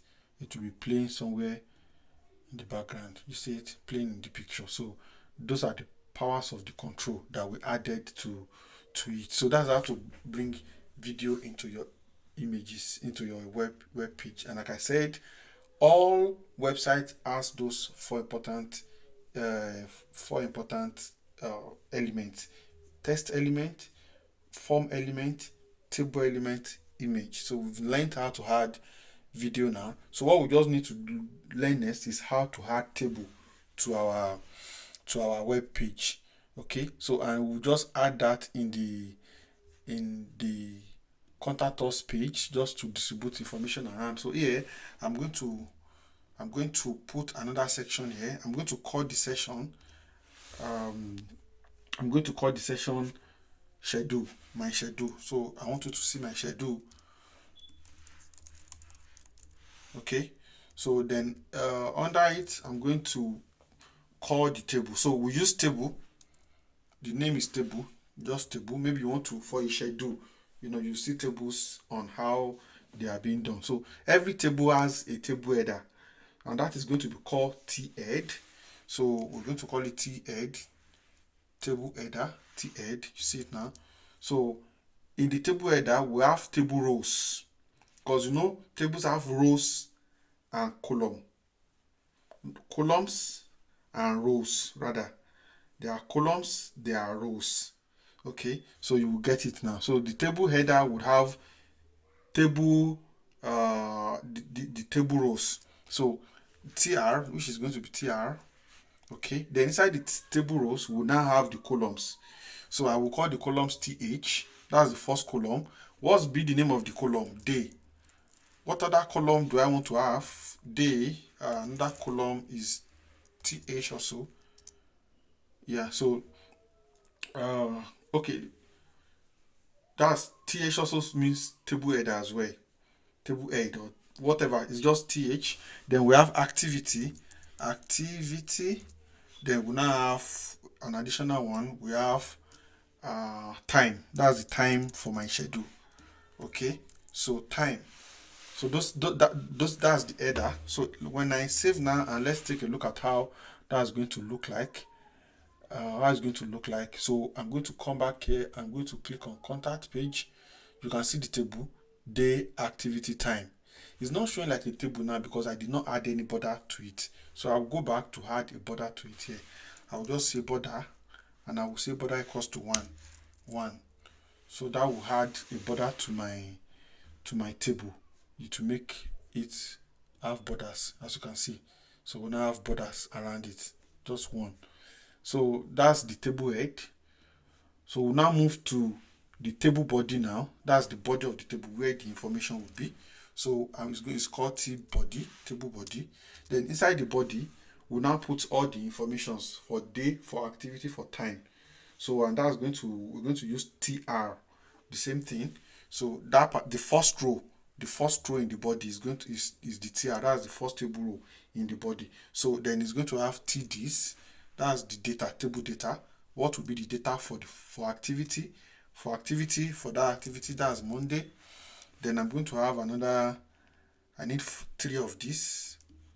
2, 3. So I'm going to change this. What is the activity we want to do on Monday? Team meeting. At what time do we want to do the activity? 2 p.m. Okay. So that's for the first row. The second day is Wednesday. Maybe that's when I have my next. Inside the body, I will have to copy this and paste, or you just select it and do alt shift, then click down. It duplicate that for you. So here I'm going to have Tuesday. So what do I have on Tuesday? Client presentation. Client presentation. Okay, then the last one is going to be Friday, and I'm going to do the same tr here. I will replicate it. Then on Friday, what will I have? I will change this one, Friday, to Friday project review. So then what would be the next thing? That is 11 a.m. Okay, so that's how to add a table to your website. If I'm fast, you can pause the video and make sure you follow through. Everything must be well arranged. As you can see, everything must be well arranged and structured. Table opening tag, it has a closing tag down. So if yours is not well written, you would go into, you have different mistakes. So make sure you follow through. And this code will also be on the GitHub. I'm not going to teach you how to download the code. It's just for you to verify that if you have any issues, you can read through my code to see where your own error is. So this is on the contactus.html. So yeah, so if I refresh now, as you can see, beautifully crafted contact. This is contact us page. Yep, contact us day, activity, time, Monday, well structured. So those are the basic things that we're going to be dealing with across the programming section. So we are done with HTML now. So just do the assignment I ask you to do, the few assignments that I ask you to do, then you can see it. Then also in the contact us page, I want to see how we can embed a YouTube video inside our application. Everything is not still looking too beautiful for now, but by the time we start applying CSS, you would understand the difference. And it is deliberate, because if we use CSS immediately, you will not know how CSS is different from HTML in the general sense of it. So what we want to do next is to try to see how we can integrate a YouTube link directly into our website. So just rather than having the video downloaded and adding it here, because sometimes you don't have your, maybe wherever you are going to be deploying your application, you don't have the amount of money for bandwidth, because videos are heavier.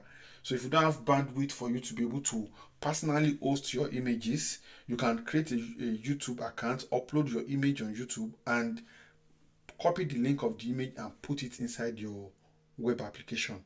So let's see how that works. So if for instance you build your personal profile and you recorded a video that you want anybody that comes to your profile page to see that you speak, maybe you want to say, my name is this, I'm a software engineer, I can do this. So before they even hire you, you want them to see you speak to them. So you can actually add a video of yourself on your own personal profile image. Okay, so here I'm going to create another section. I'm going to call that section, I'm inside about us.html. So inside that section, I'm going to h2 as well. I'm going to call it YouTube video. Watch my YouTube video. Watch my YouTube video. Okay, so here I'm going to so I'm going to embed the YouTube video right inside of the application. So there is an HTML element called iframe that we're going to use. So iframe is also an HTML element. Iframe, you can see it, iframe. So we are trying to say that this is going to be a frame, and this frame would have a lot of attributes. Source, just after source, I'm clicking enter. So this, just take a look at it. See what I did. So I want to format. Is it format? I want to work on the attribute. This is iframe. This is the closing bracket. This is the opening, less than, greater than. Okay, in between where we have the attribute, that's where I want to put all the informations. So additional information we need to add before the source is the width of the video. So I will just make it maybe 560. Then the height, I'm going to make the height 315, height 315. That's the height. Then the source now. So I will now go to the YouTube video to copy the link. So let's go to YouTube, the YouTube channel where you are watching this from. I'm going to go to YouTube, Citademy, search Citademy, Citademy. Citademy, okay. Search. Yeah, so this is the YouTube channel. I'm going to click it. So on this Alright, YouTube so channel, before we we have really move deep into series of videos. I have videos uploaded 2 years ago. You can watch my videos. There's one video why you should know what you should know before programming. You can watch it. Is an interesting one. What is your motivation? Avoid hypes, build project, avoid tutorial, have a mentor. So that's about 2 years now video. So you don't need it. If you need it, you can watch it. So there are some other videos that are also here that you can jump on immediately. Look at the go to especially this web development play. I have a playlist. So there's a playlist. There's JavaScript playlist. We've not gotten to JavaScript. Don't jump to that. So you can start with HTML and CSS. After watching this video and you have time, you can watch. This is part one, introduction to Most people have no clue to that in HTML 2021, and the best way CSS. to make money So with I'm going to Amazon is click. not with physical products. I'm excited that you've decided to take the Okay. necessary decision to So this join is my the video. class. So if I want to let This me is my pause first it. call. If I want to if I want to make sure this particular video gets down to the URL, I'm going to copy the video URL. Where will I copy it? So I'll click share, copy. Yeah, okay. I'll just click this copy to copy the URL. So I've copied the URL. Then I'm going to come here. So here we have a lot of videos you can watch from part 1, HTML, CSS part 1, introduction part 1, part 2, 3 is a long part video, that you can as well watch and they are still very relevant. The methods are all the same. So if you can't wait for this 2025 the approach I'm going to use for 2025 videos is going to be different from those of 2022, those of 2 years back. So but for learning reasons, for learning purposes, if you want to move faster, everybody, the 500 of you in this community, you are all in a race. So you want to move faster ahead of others so that the next videos that I'm going to create, when you see them, you're like, oh, I've spoken about them before. So I've copied the link now. I'll go back here and paste the link inside the source. So Ctrl V. So that's the link that I already pasted. Then taking a closer look at the YouTube URL now, you would observe that I have updated the URL. So it is www.youtube.com/embedded. As you can see, embedded slash then the YouTube link. Of course, this is not the link, this is the YouTube number. That's the number of the video. So and that number is available for all videos. Let me go back to YouTube. So DVK5, this particular number here, exactly. So HTTP, if you copy this link, this section of the link, copy, and you come here to paste it.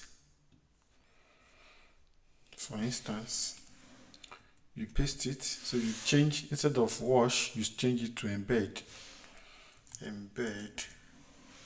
Then you remove the slash. So this will embed the video. So whatever video you want to copy, if it is this, for instance, the same method. This is the video. This is the video number. So that's what you expect to be here. Okay. So that's how that works. So if we save now and return to the web page, that's the web page. Yeah. So if you resume to the web page, this is it. You would see the video. So this is the video, and it is playing directly from here. You've decided to take the necessary decision to join my class. Okay, so that is it. So that's how to add a YouTube video to your web page. Okay, so I hope I hope we'll actually capture that. The next thing we want to do, which is going to be the last, it's been a long day for me recording this. I already sound so tired. The last thing we're going to do is to add some progress bars to our application. So this is about us page. It's already long enough. Let me go to contact us page. So just under the table, I'm going to add another section. This section is going to show a progress bar, and I would want us to explore other possibilities that we can, with respect to other elements. There are a lot of elements. You can Google it, HTML element, and practice it. We can't cover all of it in this video, but the basics understanding of how the syntax work and the most important ones are the ones that we've worked with. So let's look at progress. We could see one or two progresses. I don't know if you could add a Google map also on our page. We would also do that, but let's take a look at how progress works. The progress bars. When somebody is doing something, the progress bar of what the person is doing, we can as well show it to the person. This section, I'm going to give it H2 also. I want to show my skill set, the skills I have understanding of, or this my skills, my script proficiency. How good am I? Proficiency in different programming languages that I use. So I'm going to use this. Let me use label for instance, and let me write JavaScript. All right. So we're going to use this to build our personal profile with HTML, with CSS in the future. You will see how this also works. So the HTML element is called progress. It's very easy. Progress. Okay, abbreviation is not bringing it out. So this is it. Progress. So it's going to be the progress. So the ID, or let's say the value. So the value of this progress, what's the value of my progress?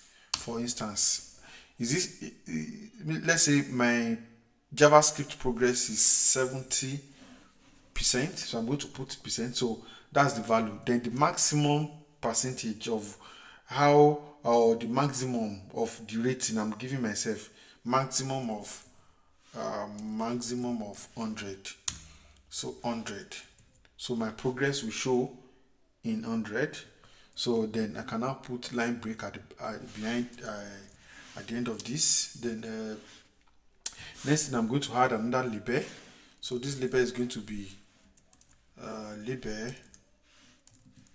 label is going to be TypeScript. Okay, so then the same thing, progress.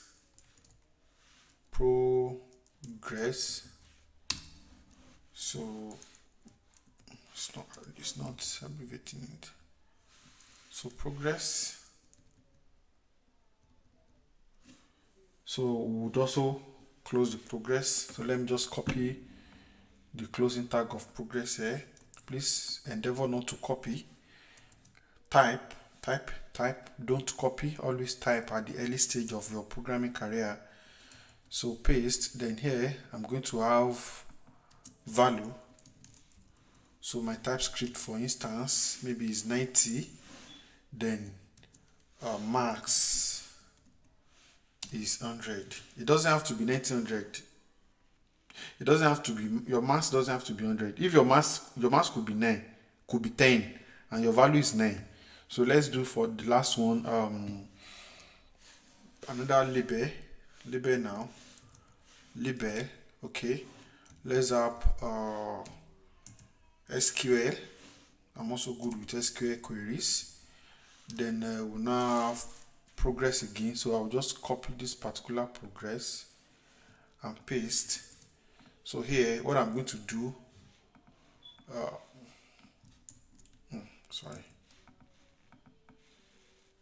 copy, paste, then I'm going to just make this 9, then maximum 10. That's all for SQL. So let's save it now and go to contact us page to see the skill proficiency. Contact us page, contact us, contact. As you can see, JavaScript, look at it. This is the progress bar. TypeScript, this is the progress bar. SQL, this is the progress bar. So that shows the percentage, So we would see how we can programmatically manipulate all of this. Like if you fill a form online and put your progress, how we can show it here physically. So that is another method for progress. And some progress, there are different styling that we can give to this particular progress, but let us leave it as it is. Let me change this to 50 so that you can see, because the progresses all looks, their lengths look alike. Let me even change this one to 2. Okay, this one is 50, then let this one be 90, so that we can see the differences in the progress of each of them. So if I refresh now, you can see now. So this one is SQL is the smallest, etc. like that. So that's how we use progress. So this will bring us to the end of HTML basically, and we'll move on to CSS in the next class. I want to take it easy. I know it's a very long time. It's also very long for me. Okay, but I really want you to follow through. The most difficult part of your programming session is the early stage. As you progress, it becomes much more smaller. Sorry, much more easier.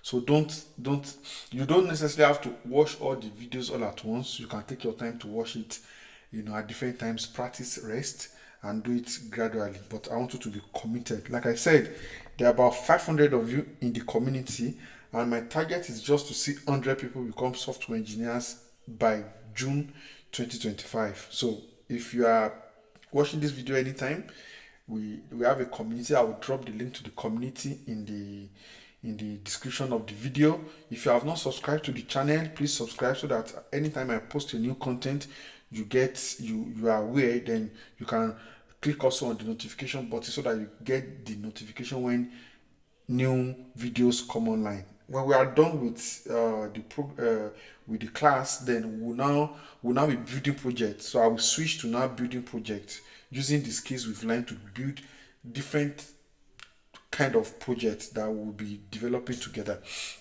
So thank you for everyone who have chosen to be part of the class. Please, if you are willing to support the class, to support me in any way, the link to buy me a coffee is also in the description. You can do where to do that. I will drop other necessary links also in the description. Like I said during the course of the video, there are other videos also in this channel that speaks about HTML, CSS. If you have time, you can also take your time to look into them. Just go to the channel, the Citademy, look at the playlist. I arranged some videos in HTML and CSS that I did about 2 years ago. They are still relevant. They are still the same thing. Nothing is changing. This particular one we did today is just an advance. Most of the one we have today are not in the ones that I did 2 years ago. So this one is a bit advanced because we are using HTML5 and CSS3 to build now. So, but they are still the same thing. Thank you.